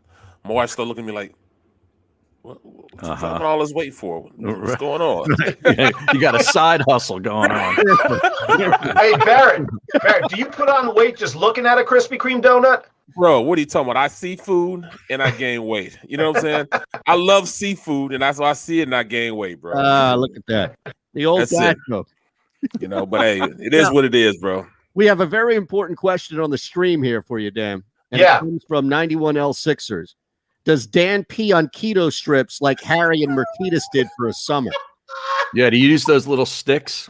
Those strips? No, I never even heard of that. Well, it proves whether you're in full ketosis, but based on the color of the strip after you pee on it. It's made for diabetics, man. It's made for diabetics, and here they are peeing on keto strips, man. What is going on this show, bro? Honestly, I have no idea. Keto didn't work for me. Well, that's the thing. Like, what type of radio bit is it where Mercedes is like, "Oh, come on, Harry, we're gonna." He only did it just because I was doing it. I was doing it way before him, and then he had to get on it. You know the way he is. But he does it outside, though. At least you go. He pees everywhere. Yeah. Oh my goodness, that's disgusting. He'd pee in Schwartzman's closet right now. Right. Exactly. Have you ever been caught by a neighbor going outside in your own lawn before? No. Or somebody's house before? No. This happened. I'm surprised I never told you this story, Dan, or both of you guys. Barrett, I don't know if this would ever come up, but I years ago when I came home from college and before I started working for Hallmark, I was home for like, I don't know, 3 months, right? And it was miserable because I'd been gone forever, been gone even before college. And now I'm home and my mom's like, hey, you're home. You're going to do everything I am and I want. And I'm like, no, I'm free. So I immediately, I got a job and everything, had to work 3 months working at the Y, right? Doing stuff in the summer. And one time I came home and my mom wasn't supposed to be home. She was supposed to be gone working an overnight shift close to it at the hospital. So I thought, all right, cool. I'm good. Come home, roast a nice little blunt outside, right? I'm ripped, right? Next thing I know, I'm like, all right, I have to go to the bathroom and all this, and I'm about to go inside, and she pulls up. And for anybody who has inhaled or smoked marijuana via like a joint or a blunt, you ain't hiding that smoke. Like you're not spraying Axe on you or anything like that. Like you're not hiding that. So at this point, I was like, okay, I either need to go to like the corner of the yard where the neighbor is and pop a squat, or I'm going to have a very awkward conversation and really fight with my mom at the time. So I did that. And then like a week later, my mom's like, hey, I got a note from the neighbor there that you were going to the bathroom outside. So either way, I was. Yeah. She was screwed either way it went, bro. You was in trouble, man. SOL. Yep. Well, hey. Out of luck. No, wait, who would send a note to your mom about that? A snitch. Seriously. This is in Connecticut. People move out of the city so they don't have to have conflict with their neighbors, right? That's what I think it was. I think it was just like, I don't want to. And look, that's not is that a conversation any of you would have with a neighbor? Mr. Smith, I saw your son taking a crap in my lawn. Right. So wouldn't you rather send a note? I wouldn't send a note either. Let me tell you something though. Like my grandson when he has a couple of his cousins over and everything, so they're all out in the pool. I said, look, there's no peeing in the pool. You hear me? You get out when you have to use the bathroom. So I see my grandson. I gotta go pee pee. I said, all right, you go in the house. I can't go in the house because I'm wet. I said, all right, you know what? Go to the back of the go past the the tree right there and go pee over there. So now all the kids go pee over by that tree now. Oh man, okay. Like a pack of dogs. It's like dogs. Yeah, sure. They can sense it. Unbelievable. So in a 10-minute period, 5 little boys go and jump out and go to the tree. Hey, at least they didn't go in the pool. That's right. That is very true. Hey, Eytan, did you use leaves or something like a real nature man there? Were you like Bear Grylls wiping yourself with leaves? No, I think it was one of these things where I was like, I'll just wait for her. I didn't use anything. All right. Put it like that. You're an animal, man. This is okay. This is 21 years ago. So clearly, things have changed. Dude, you were like 20 years old. I mean, there's no excuse. You weren't like 8 years old here popping a squat to the lawn. Remember, I was 21 and nearly 22 because I had that extra semester at Gettysburg. That's right. So, don't cheat me on years of maturity, Schwartzman. Oh, my goodness. By any means. All right, here's what we'll do. We'll take a quick one on the network. We're still live on the JAKIB Media YouTube page. It's the middle on Sports Map Radio as well. All right. What are you doing nowadays, man? Like, what's got his own company? No, I know you are, but I'm saying, like, tell the world, like, what's going on here? What's your day-to-day like? A lot of emails back and forth, waiting for companies to respond. They like to take their time. You know how it is. Like, nobody wants to make a decision. No. Exactly. They have like their levels of like, I got to go through this person and that person. It's just like program directors. Yes. Yeah. I'll circle back. Yeah, you keep circling and circling and circling, and nothing gets done. See, Scheme Team knows about that smoke, man. I'm telling you. Scheme Team is your burner account. I swear to God. Are you subscribed to the JAKIB Media YouTube channel, Schwartz, or what? No. Come on, man. The hell's that? You got to help us out here. What is? Send me the link. I'll subscribe to it. All right. Well, it's the YouTube link. We'll send you that. Boy, I'm sweating this thing out here. I faded this guy Benjamin Bonzi in Wimbledon. Got great odds on Marco Trungaletti at plus 280. Dude, you're a degenerate to be gambling on those guys. Mad Dog Russo doesn't even know who these guys are. Bonzi Wells. Sports. There's been so far as to go, Russian ping pong. Yeah. I'll show you the Oh my God. I'll show you no joke. So what I won today. Look, I tell you, this is what I do with ping pong, right? And it works. A lot of times it works. Where you look at the first two sets, right? And ideally what happens is the guy who loses the first set and then is winning or has won the second set will be plus money as the nature of the game goes on. So as soon as the match is even at 1-1, that's where you pound the guy who has lost the first set and then won the second set. Happened this morning again. Like, it doesn't happen all the time, but it's happening at over 60%. I can tell you that for sure. I can tell you that. You're really gambling on Russian ping pong? I absolutely am. He does. I'll send you the screen cap. You want me to put it up?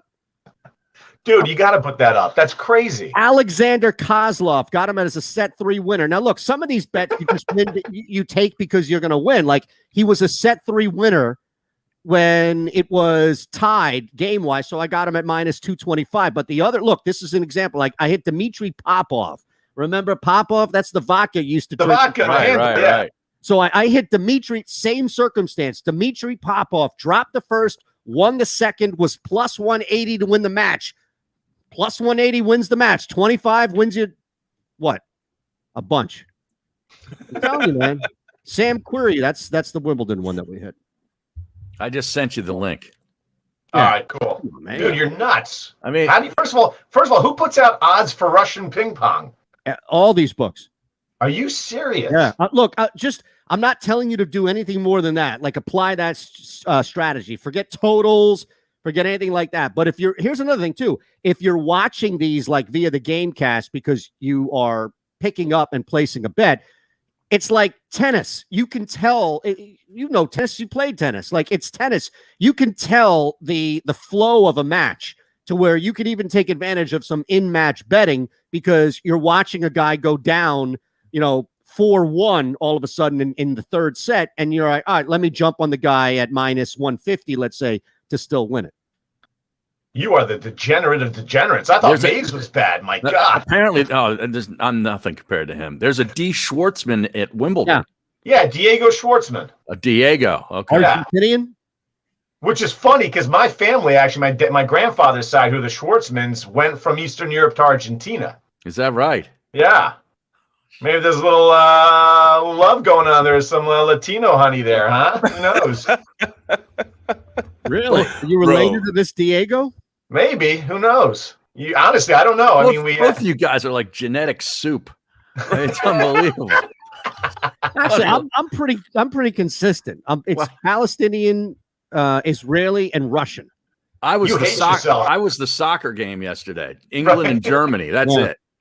See, that was me. You've got it pretty simple too. Like it's 50 England, 50 Germany. There's no quarters or eighths or anything. I don't think there's any eighths. Like my mom's side, both her mom and dad had family that immigrated from Russia, so that's why it's like 50% block Russia from my mom. Okay, just curious. Now, what else you got going on tonight? You watching the hockey game, or wait another game? Yeah, I mean, what's the biggest thing in the sports world to you right now? Seriously. Shohei Ohtani. Yeah, that's right. You mentioned that last week. It's because of the Japanese situation. Of course, you got to stick up for the fellow countryman, man. He is unbelievable. How whacked is baseball that you have a pitcher leading the league in home runs? Dude, how whacked is baseball that the best player in baseball and the most talented player in baseball play for an insignificant team like the Angels? That never makes the playoffs. Well, no one cares. It's Mike Trout all over again. Yeah. Right? I mean, Mike Trout and Shohei Ohtani can play at the same time on the Angels and do amazing things, but they'll never win a game. Like last night, they hit 2 out and they got beat by the Yankees pretty considerably. Yeah, and not only that, guys, but think about this. Mike Trout has the personality of a cell phone, and Shohei Ohtani obviously has a language barrier. Right. So the two best players in baseball, they can't be marketed. Yeah, they can't be marketed, really. Yeah. And then Rob Manfred's a big fool. You know, he's an idiot. He makes Bud Selig look competent. He does. So baseball's in trouble. But here's the thing, though, Dan, to your point, yes, I agree with you that these guys are not on the surface marketable, but I also don't want to take the league off the hook by any means, because there are Look, Bryce Harper is the most marketable player in baseball. He plays now in a big market. He's got attitude, all these other things. He doesn't have to be great, but he's sellable. He's sellable to multiple demos of a fan base. But even if baseball had somebody truly sellable, right? Aaron Judge should be all over the place. Yeah. Even like it's Nike, it's the third parties that push these guys. It's never the league that pushes these guys. Yeah, but the problem, Eytan, that you said is this: the Phillies are a regional team. They're a big market team. Everybody's regional. No, but you have a handful of teams like the Yankees, Red Sox, maybe the Dodgers, and possibly the Cubs that are more of a national team. And the Braves too. Right, and the Braves. Because it's not a national sport, though, anymore. Nobody outside of Pennsylvania and parts of Jersey or maybe Delaware give a hoot about the Phillies. No one cares. But that's my point, though, is that you just because people will put on their bio #Yankees fan, the sport itself is no longer national. The sport itself, that's what I mean. So maybe there's middle ground to this, which is, yes, you do have to whittle your pool down of who is truly marketable based on where they play. But the days of, hey, man, you're in the pinstripes, therefore everybody in the world cares about you, I think are over. Yeah, but here's the other thing, guys. Aaron Judge is Mr. Cliche. You know, Aaron Judge never shows any personality. Right. He never says anything worth a damn. And to me, that's the problem here is Aaron Judge should be the most marketable face in baseball, right? I mean, he plays for the Yankees, good-looking dude. Racially, he's a guy that can really relate today. And I just think you look at him, and when he opens his mouth, you're like, yawn. Here's the cliches again. Give us something here, you know? And who does? Is there anybody in baseball that you seek out? Well, Trevor Bauer. Bauer. And he's in trouble right now. Yeah, I mean, we'll see if those texts vindicate him or not. Right. I mean, outside of the obvious of like, but again, is Trevor Bauer a household name? No. There's no Ken Griffey Juniors anymore. Yeah. You know, I said it before. We need to invite steroids back into baseball, man. Get it back in. I think they're there. I think the new designer, cream in the clear type of drug is out there. These guys make too much money, Barrett, to not spend the money to find that edge. So but it seems like the pitchers are the only one using it, though. You know what I mean? The pitchers are great now. You know what I'm saying? That's the thing. They were using stuff, and the crackdown on that is supposed to help at least guys get a little handle on the ball. But there's nothing that, like, to your point, Barrett, that would be like a run of cork bats all of a sudden being shut down. Like the batters weren't doing anything extra So it's like if both guys were using the cream and the clear type stuff that Schwartz said, the pitchers were getting that extra edge by putting that sticky stuff on their hands. Right. What do you guys think about this? I was having this conversation with my father-in-law last night. It is happening down in the independent league. And I actually think that it's not as one-sided as we think, but could ultimately lead to more offense on a nightly basis, even if it's only a couple of games at a time. But move the mound back a foot. No, you can't do it. I think these guys are too trained. No, these guys are too trained to throw from 60 feet 6 inches. You add another foot in there, you got to retrain pitchers completely. I mean, I think it's take that long. Come on, what are you training for? Now, how about this? No, listen. See, but we're making excuses. Here's the problem. Baseball has accepted strikeouts, right? Baseball has accepted these stupid thoughts like launch angles and ridiculous things like that, okay? Right. What about this? You go up there, you choke up with 2 strikes, like you used to do. Right. Don't always swing for the fence. And just try to get on base. Yeah, be embarrassed that you strike out 200 times a year. To me, the whole problem is, baseball will put Theo Epstein in a role of trying to figure out why baseball has become that way when he's one of the reasons why it's became that way. Right. Stop the shift, man. Go back to that. Yeah, stop the shift. Exactly. It will never. Go ahead. Play small ball again. You know what I'm saying? Try to get somebody on base. Stop with the shifts. Don't allow them to do it, man. Because then the competitive nature of guys getting back on base will be prevalent again.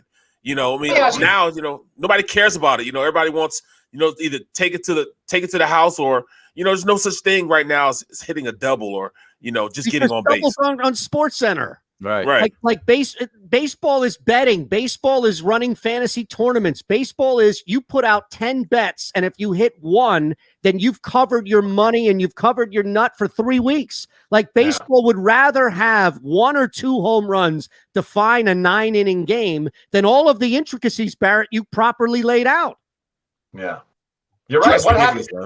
Guys, you remember when Whitey Herzog had Vince Coleman and Willie McGee and Ozzie Smith? These guys would slap the ball and they could get to first base based on speed. Then you had guys like Tony La Russa who understood, hey, guys, learn how to bunt, sacrifice runners over. Right. You don't have, how many guys in baseball they can bunt? No one can bunt. Last time you heard about Theo. You can't walk around with a name like Whitey anymore. Come on, man. That's racist.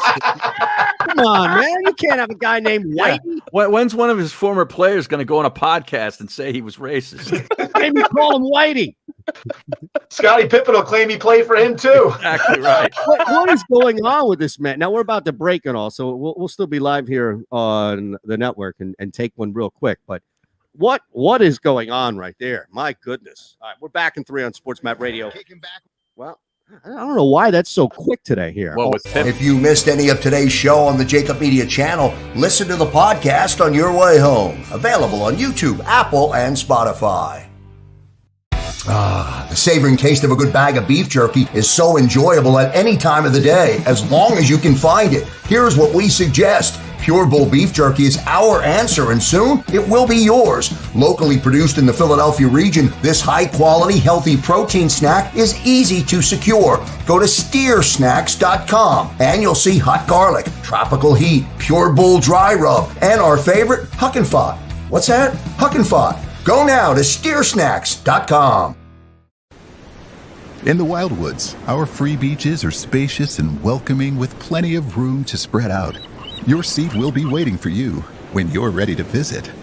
The Wildwoods, creating cherished family memories for generations. Attention women of South Jersey and the Delaware Valley. Sign up right now with Our Lady NRA instructor Nayara Andrzak, who will teach you gun safety as part of this 3-hour safety class, which is being held at Delaware Valley Sports Center in Philadelphia. For information, drop an email to info@DelawareValleySportsCenter.com. That's info@DelawareValleySportsCenter.com. Learn the fundamentals at Delaware Valley Sports Center. You can't miss. Are you looking for a place to track your action, purchase picks, and share your sports betting analysis with the gambling community? Check out JAKIB Sports, a social media platform with an unparalleled experience catered for the sports betting community.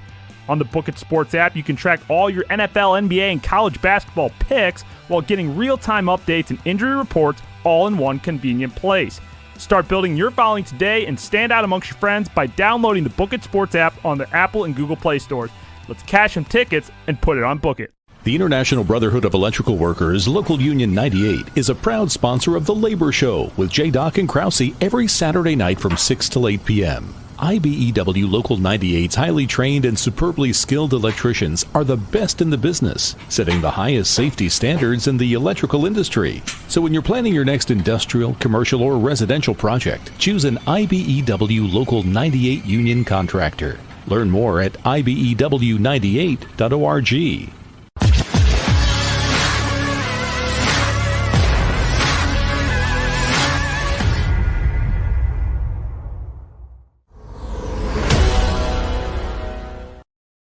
Couple of things here, Eytan.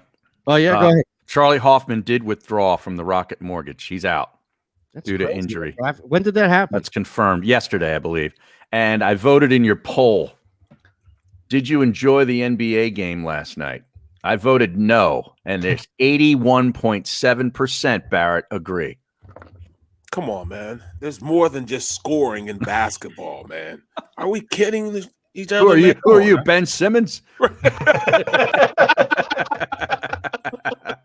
NBA's terrible. Well, last night it's just there was nothing they could do, and it's just difficult to watch guys who are billed as stars, and we see it with Ben Simmons, and that's what I was doing. I was applying what we see with Ben Simmons and this mentality of frustration to when a guy has an opportunity to step up. And both Holiday and Middleton have been billed as like these great accompanying Robins to this big badass Batman of Giannis. And without Trae Young and without anybody really, as far as somebody who can hold, and look, Lou was great as far as offensively, but nobody is like Trae to just control the clock and truly methodically draw out a lead. It turns out they didn't need it because Milwaukee was so disappointing, but I couldn't watch it. Like, I couldn't watch Chris Middleton and Drew Holiday turtle up like that. It was brutal. I don't think they could have won even if Giannis didn't get hurt. I mean, they just weren't there.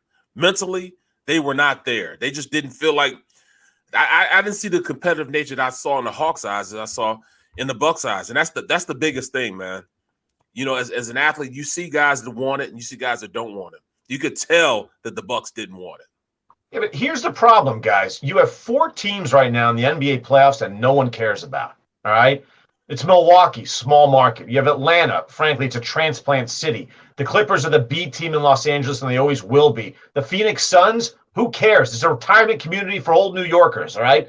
The bottom line is you're looking at 4 teams that are frankly irrelevant that are going to be, vying to play in the NBA Finals. You give me Phoenix versus Atlanta, give me a break. Who the hell's watching that nonsense except Barrett Brooks? Me? It's just me. Because you get money on it, Maze. That's why. The same people who said 2 years ago that they wouldn't watch Toronto and a bunch of guys that nobody could identify on Golden State, and that got numbers. And there's xenophobia in this country to where people won't even watch Canada, let alone other countries. Look, Dan, I'm not denying here's the thing. You're right. You're right.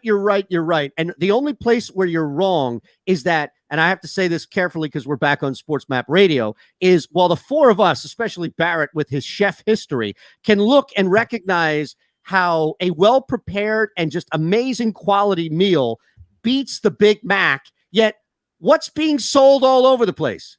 Crap. Big Macs. So I think people, you're right. People are going to be disappointed once they come to the set, but they can't help themselves.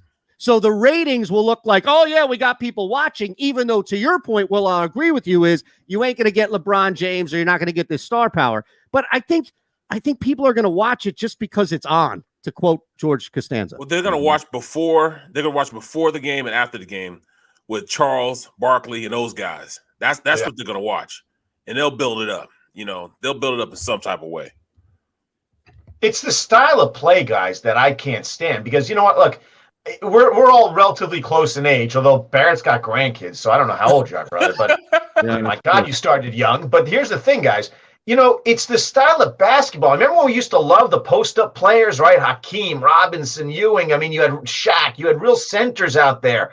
Now everybody's shooting 3-pointers. You draft a 7'3" guy. You're like, hey, what's his shooting percentage from the arc? You're like, who cares? He's 7'3". Let him go inside and do something. And when you have 85 3-pointers being shot in a game now, Come on, that's boring basketball to me. Guys standing around, ISO basketball.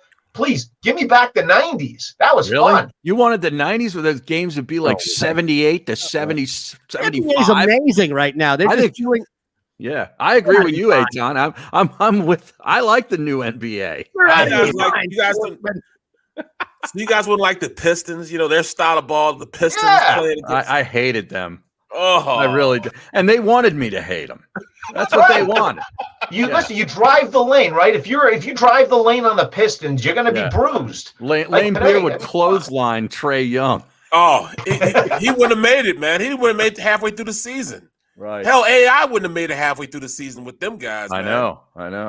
No, but he's like, you know what? To use a soccer analogy, Barrett, he's like Maradona. He's small, but that guy was feisty. He would find a way to fight back. He would play dirty. He would hit you in the groin. AI would do whatever it took to get that ball in the hoop. He would fight dirty, and that's why everybody loves him. He's that type of scrappy player that would find a way to get it done. So I think AI would have succeeded. Now, he probably would have played 70 games a year because he'd be banged up and miss about 12.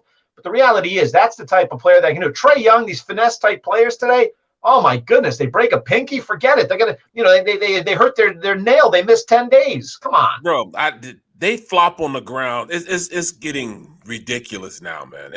It's more than ridiculous. You know what I mean? I mean, if you just blow it, Trae Young, he's going to fall on the ground and they're going to give him the foul.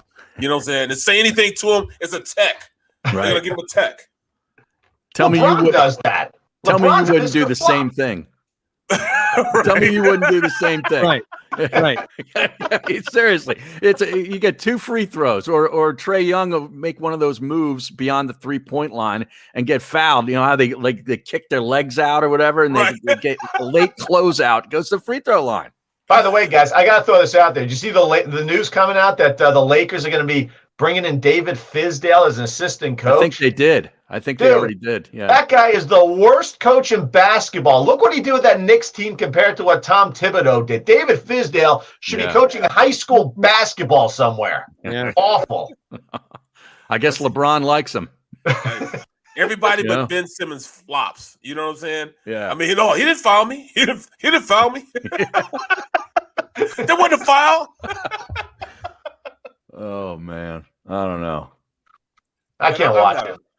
How long till football? What is the countdown? My countdown thing doesn't work anymore. 75 days, I think. 74 days. Is that what it is? You have to be one of the think about this. The Jets have nothing to look forward to. Stop. The Jags at least have Trevor Lawrence. You've got nothing. Barrett, what are you talking about? Barrett, I don't know if he brought this up to you last week, but Barrett has your quarterback as the worst first-round quarterback ranked. I think he even has a second-rounder ranked higher. The kid from Stanford ranked higher than the slop you guys Davis got. Mills? Davis Mills. Not Davis Love. Right. General Mills? Yeah. Well, you don't like the kids from Utah there, Barrett? No, I mean, I don't like his game, man. I mean, he has to play in the pocket. He's not a pocket quarterback. He won't survive running out there like he did when he was at BYU. I love Wilson as far as his arm talent and his legs, but can he work within the system of being behind? Can he? I mean, I doubt if he's even taken. In fact, I doubt if any of these quarterbacks have taken a ball from center. They're all shotgun type of quarterbacks. But you just can't survive playing that type of game. Guys are bigger, stronger, and faster at the NFL level, and he's not going to be wide open like he did when he was out there in the big sky country or whatever you want to call it out there.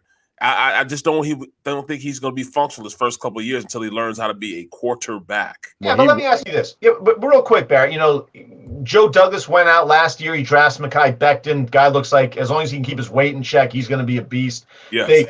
They make the move, and our good friend Brian Baldinger loved Elijah Vera Tucker. They trade up to get him. They really just signed Morgan. Right? Yeah, they just signed Morgan Moses to play right tackle, which means Fant's going to now be a swing guy. I mean, I think they're at least putting pieces in place to keep to keep Zach Wilson upright. And look, they gave him weapons, right? He's got some weapons to work with. This Elijah Moore kid out of Ole Miss seems like an absolute steal. I mean, he was great in college. So I don't even know if he's a steal. Yeah. So, I mean, they're at least giving him guys that I think can really help him. So you're right. He's not a pocket guy. None of these guys coming out of college really are pocket guys. But when you think of pocket guys, what do you think of today? Stiff guys who can't move, who are just sitting targets there. Most don't have that mental capacity that Tom Brady does, who seemingly understands when to step up in that pocket, right? Because he's not the most athletic guy. So I'd rather have a guy that has the ability. Now, you're right. You got to train him to trust himself more in the pocket, but I think that's easier to do than the arm talent you talk about, the vision he's got, the accuracy he's got. And those things I don't think he could teach.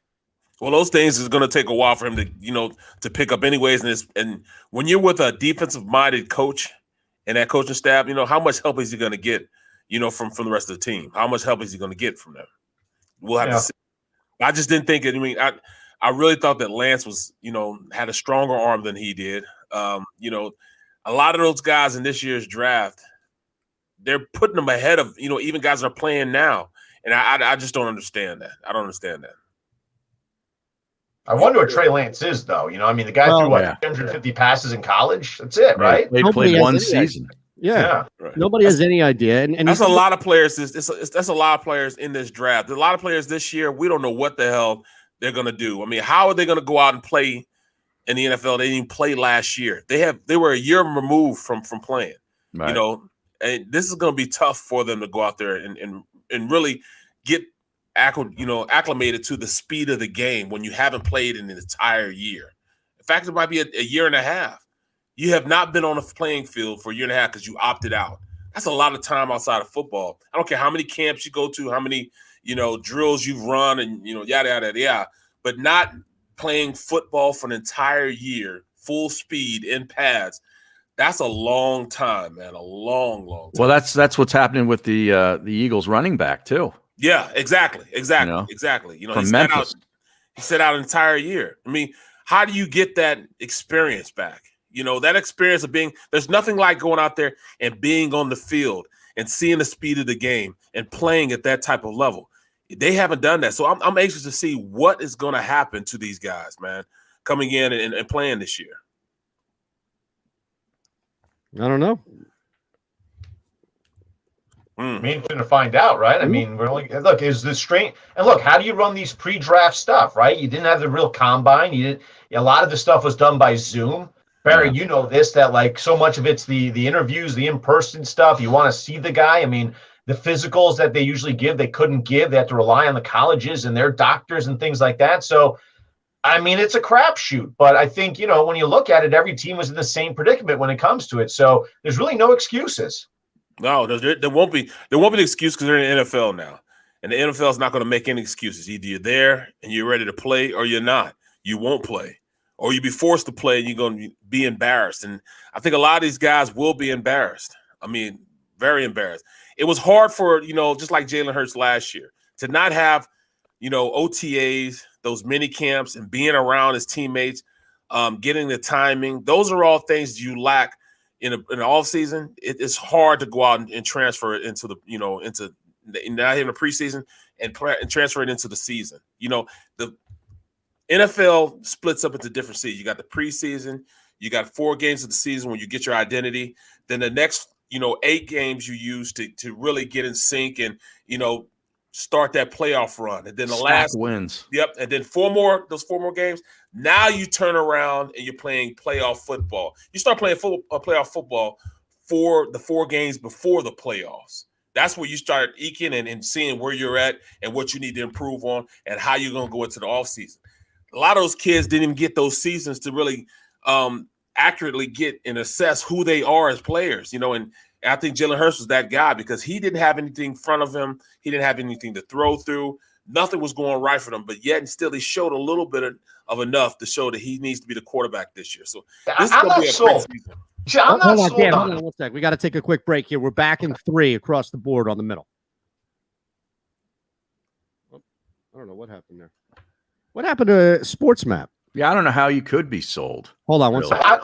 I don't like If you missed any of today's show on the JAKIB Media channel, listen to the podcast on your way home. Available on YouTube, Apple, and Spotify.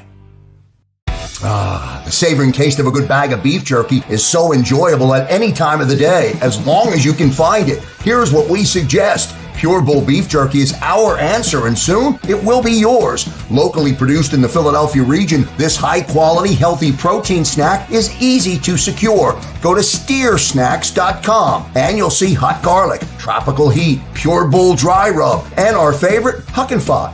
What's that? Huck and Fod. Go now to steersnacks.com. In the Wildwoods, our free beaches are spacious and welcoming with plenty of room to spread out. Your seat will be waiting for you when you're ready to visit. The Wildwoods, creating cherished family memories for generations.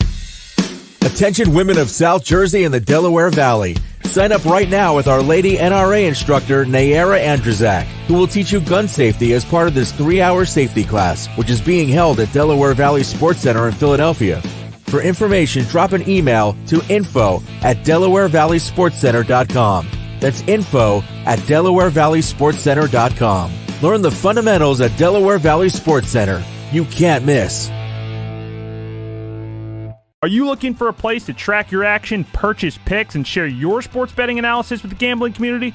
Check out JAKIB Sports, a social media platform with an unparalleled experience catered for the sports betting community. On the JAKIB Sports app, you can track all your NFL, NBA, and college basketball picks while getting real-time updates and injury reports all in one convenient place. Start building your following today and stand out amongst your friends by downloading the JAKIB Sports app on the Apple and Google Play stores. Let's cash some tickets and put it on Book It. The International Brotherhood of Electrical Workers, Local Union 98, is a proud sponsor of The Labor Show with J. and Krause every Saturday night from 6 till 8 p.m. IBEW Local 98's highly trained and superbly skilled electricians are the best in the business, setting the highest safety standards in the electrical industry. So when you're planning your next industrial, commercial, or residential project, choose an IBEW Local 98 union contractor. Learn more at IBEW98.org.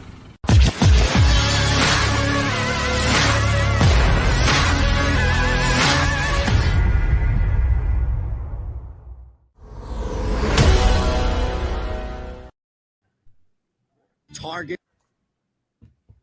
So I guess Parles is out on the show. Yeah, I guess so. Wow.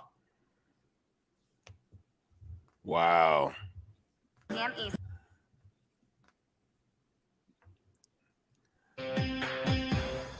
You're listening to The Middle on the SportsMap Radio Network. Presented by Rocket Mortgage. Live from the O'Reilly Auto Parts Studios, here's Eytan Shander, Barrett Brooks, and Harry Mays. All right, Dan Schwartzman in the house with us. And I don't know, we got a couple of minutes left here. Are you going to watch the Sopranos prequel that just reeks of pandering and desperation? Yes. Oh. Yes. Yes. You guys. I'll watch the pilot episode, see how it is, make my decision based on that. Yeah. What's next? Aaron Judge wearing an "I Love New York" button, and you just, oh my God, I love this guy. He gets us. He gets us. I'm not a judge guy. I'm telling you, man. I'm not. I wouldn't give that guy big money. No, let him go play for the Dodgers or the Giants. Look, all I'll say about the Sopranos prequel, or whatever the hell they're trying to call it, to justify giving Soprano, Gandolfini's son, a job, which he could just easily do doing anything else. He doesn't have to take the role of his dad. And I'll leave it at this, okay? The Wire would never. The Wire, if you are so comfortable in your position as being one of the best shows ever, then you just let your legacy rest. You don't need to come back. You don't need to be T.O. It's a money grab. Yeah, okay, I get it's a money grab. And like I said earlier, I don't want to be totally hypocritical. People love piles of crap, and they spend money on piles of crap. But you can't tell me this is terrible. You guys realize it all comes back to drugs with Eytan, right? The Wire. Look at him. Right, exactly. Hey, The Wire, drugs and beating the feds, all right? Well, man, even the Brady Bunch came back. Hip-hop in that, too. A lot of Most Def in there. It was really good hip-hop in The Wire. Yeah, that's a great show. No question. Great show. They would never. Barrett, Hey. The Wire would never. Well, I'm telling you this, man. Even the Brady Bunch had a sequel comeback or whatever you want to call it, man. The Brady Bunch is back or whatever it was They called. did? They Yeah. did? Yeah. I mean, it's like the watch old. No, of course I didn't. But, just the fact that they did that. Of course I couldn't watch that. I didn't watch You're the only brother watching that show, man. Seriously. Right. Well, no, I never watched that show. I didn't even watch it when it was a show. show. I'm not buying that, man. You watch it every week. You sat down in front of that tube. Oh my God, Brady Bunch is on. Woo! Yeah, I only have one guilty. I only have one secret that I watch, and I hate that I watched it. And the only reason I watched it because I love the car. But I loved watching what was it Dukes of Hazzard? Dukes of Hazzard, man. No, I thought you meant Knight Rider too. No, that was the talk. Didn't that car talk? Yeah, man. I didn't like that style. I didn't like that style of car, man. But I love that Dodge Charger, man. But this guy had a Confederate flag on it. He was like, what the? Yeah, you know what I mean. But other than that, I didn't watch stuff like that. Bubba Watson owns that car now.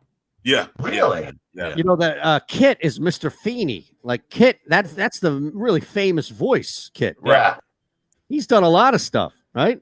Mr. Feeney? Yeah, from Boy Meets World with Topanga. Let's see. No, I never saw that. I know who Topanga is. No, you know who William Daniels is. He's like a very famous actor, voice actor as well. Oh, okay. Oh, so that was his character? Yeah. Okay. Yeah, he played the car. Yeah. He was the voice of the car. I'm sorry, Michael, but the car just can't do that. He had like that little subtle. He was on trying to see what else. Like, what the hell else was he famous for? He was also he was an amazing guest on a great sitcom, Dan. I don't know if you're familiar with this. King of Queens? Yes. Really? Yeah. Oh, yeah. If you've ever seen the Shuffleboard episode, all right, where Doug tries to learn how to play shuffleboard with Arthur in the senior center. Right. And Feeney, a.k.a. the voice of Kit, is this braggart, Waldecott, who comes in and is like, oh, I'm sorry, I'll be vacationing in St. Bart's this weekend. And it's like this whole, like, he's the villain in all of it. He plays a great uppity villain, Philip Waldecott.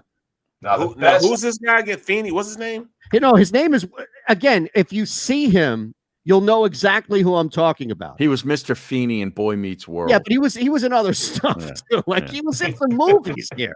Okay. It just happened to be like late 70s. Ray Donovan. Oh, great show. Was he in Ray Donovan? Yeah. That's a great show.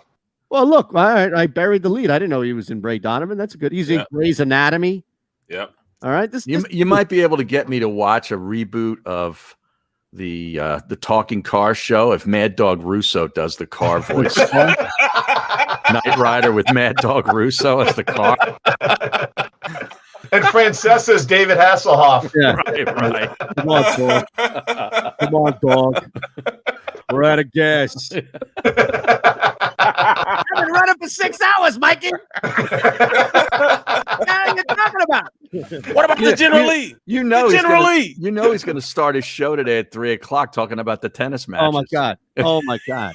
to the point where, like, what's the over/under on somebody calling up? It used to happen all the time where he would talk. He'd love talking tennis, and you'd always get. And that's where the whole "I got to fill 5 hours" came. Right. Is when he got ripped on his own show. This is back when he was doing 5 hours. Right. And somebody called up, be like, it's 3:20 in the afternoon, dog, and I got to hear you talking tennis. The Yankees got a big game tonight. Hey, I got to fill 5 hours. I'm here 5 days a week. You can't get him on the show, man. We could get Dog on the show. We could? Yeah, I could reach out to him. Do you want to do it? Yeah. Okay, that's fine. Yeah, I got to have him on and come on and defend the sport that he loves so much, baseball. Yeah. He does that MLB show, He does that. He does High Heat. That's right. Awful show, by the way. No, it's tough. It's really tough. It's just not. It's not like there's nothing really of substance, right? Yeah. Right. And he's got that other guy. He's got that. I don't know what it is about that guy. I don't like the way that guy looks. Who? He looks like a poor man's Joe Giglio. Is there another guy on the High Heat show with him? Talking about Schwartzman, like the stand-up guy, like the main guy, the main dude, the straight guy they call him, right? That's all. Just a bad show. Man, I lost that. Bonzi comes in, wins 3-2. It's all right. Oh, jeez. I played it right. Plus 280. I knew that. You just sit there all day and just look up odds and stuff, Eytan? Is that what you do? No. I work for a site that has a couple of sharp DFS guys, and they've been able to successfully transfer a lot of their models into betting, but it works best in niche markets. So I have a guy who is all over tennis and soccer, and another guy who is all over golf. So like I just sent to Barrett and Harry his model this week to apply for DFS, but that's also for like top 20, right? If you're running guys, if you think Bryson's going to win in your DFS model, you might as well be betting the hell out of him, right? Top 10, top 20, right. Things along those lines. So a lot of it is just once you have the information, it's how to apply it. So I'm really just tailing smart people with the hopes that I can sponge how they approach it and then do it on my own. Why is it that I feel that if I needed to ever hire a hitman, Eytan's a guy to talk to? He has a guy. Well, he would know a guy. Got a guy for that, right? Yeah, I might be able to get this. Although that's tricky business, man. But, you know, it used to be like prostitution stings were the latest craze. Yeah, now it's I want you to kill my husband's stings. We just had the story, the woman who tried Ray to Caruth on layaway. Remember that? Right. Not Ray Caruth. No, this is like the next evolution of Caruth, where it's like putting out a Craigslist ad for something and then wondering why you got caught by the feds. Did you see this one Craigslist ad, by the way, where this guy put out in New York, naked person, naked person to run through a wedding. And it was basically this, where the Craigslist ad said, I need somebody to be naked, hiding in the woods to run through my sister's wedding to ruin it. And at the last sentence is, I will protect you from my family. What? That's it, Barrett. I have no other information than that Craigslist ad. Did you answer it? No, I just saw it. Somebody tweeted it. No. Depends on how much they were asking. No, I did not. There's a bald-headed dude with this terrible beard with a beer belly running through the wedding. You know it's Eytan. But first he's going to pee in the corner of your yard. That's right. Or maybe worse. Depending on Drop the heater. Right. It's all something up there, right? Right. That's all it is. Oh, man. It's all something up there. Man, I don't know. I'm still on this Andrew Feeney guy, man. He was in this. he was in this show. Was it American Horror Story? It was like what show that was in? It was pretty good. I liked it. I just can't think of the name now. What's the actor's name? Andrew Feeney. Yeah.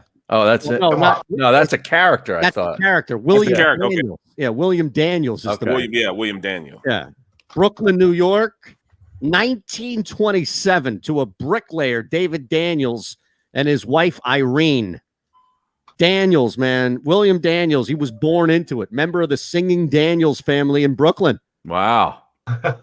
Made his television debut in 1943 at the age of 16.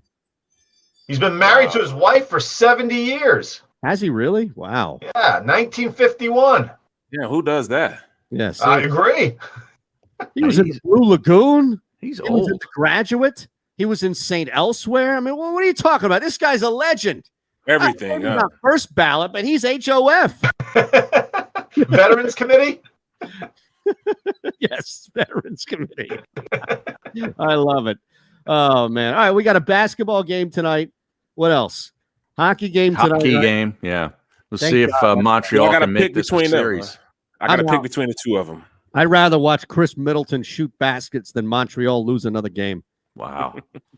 I actually agree with you. I agree with you. I'd rather watch the NBA than the NHL tonight. Well, so you explain why, because I'll be accused of bias and all this other stuff. Why for you? You know, the NHL to me, the NBA is more of a sport that if you don't have a rooting interest in it outside of, you know, whatever team you like, it is still more enjoyable because you at least know the players. But I couldn't name you 5 players on the Montreal Canadiens. I certainly couldn't name you 5 players on their who the hell are they playing? Vegas? Who are they playing? No, they're playing Tampa. Same thing, even worse. Champs. Give me Kucherov and a couple of Russian dudes. Pick Braden Point out of a lineup. Terrible. What's happening here? Terrible. Yeah, I honestly, I couldn't name you 5 players in this whole game, so why am I going to watch it? Man, that's terrible. I love it. I think that enough for me is reason to not watch it. All right? Jeez. Now we got to place a couple of bets, though, right? Right. Can't get out of here without placing some wagers, right? Do you have any plays tonight, Harry? I'm going to look at what's the total in the Suns game? I'll get that for you. The one that I have that I am parlaying, the Cardinals team with the highest scoring inning against the Diamondbacks tonight, parlayed with the Rockies team with the highest scoring inning taking on the Pirates, and that's in Colorado. So wow, something to keep an eye on right there, those two little ones. As far as the Suns, the total's 215. Oh, 15. Notice this is down to a pick 'em. It was at one point the Suns +1. Mm-hmm. Earlier, it was -1. So I have it as a pick 'em right now. I'll take the Clippers and the over. Ooh, you're going to in-game parlay that? No, pre-flop. Okay, pre-flop. I love it. I actually like the Clippers in the first.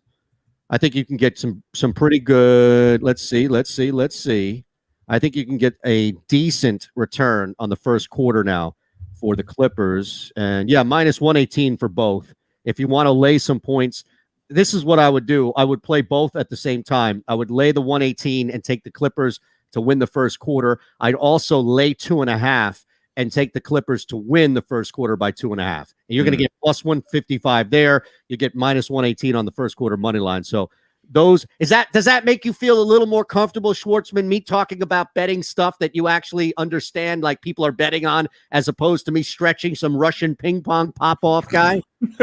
Yeah, because at least you're speaking English now, right? Russian pop-off ping pong stuff is just ridiculous, like international Russian gangs and stuff like that. I don't know who you're talking to.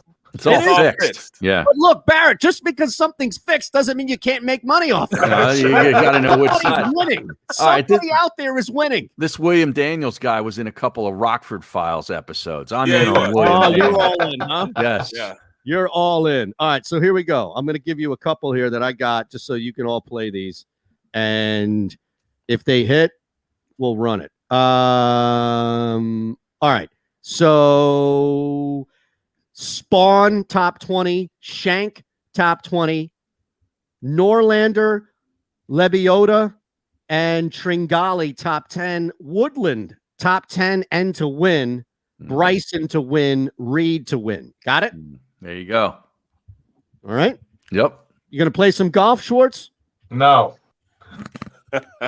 I recognize two guys there. I recognize Bryson and I recognize Reed, and the rest sound like Russian ping pong players to me. What do you pay attention to? You don't pay attention to hockey.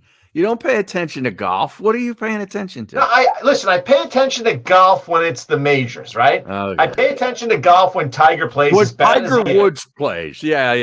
I'm a Tiger fan. I'm not a golf fan. Well, I got news for you. He's done.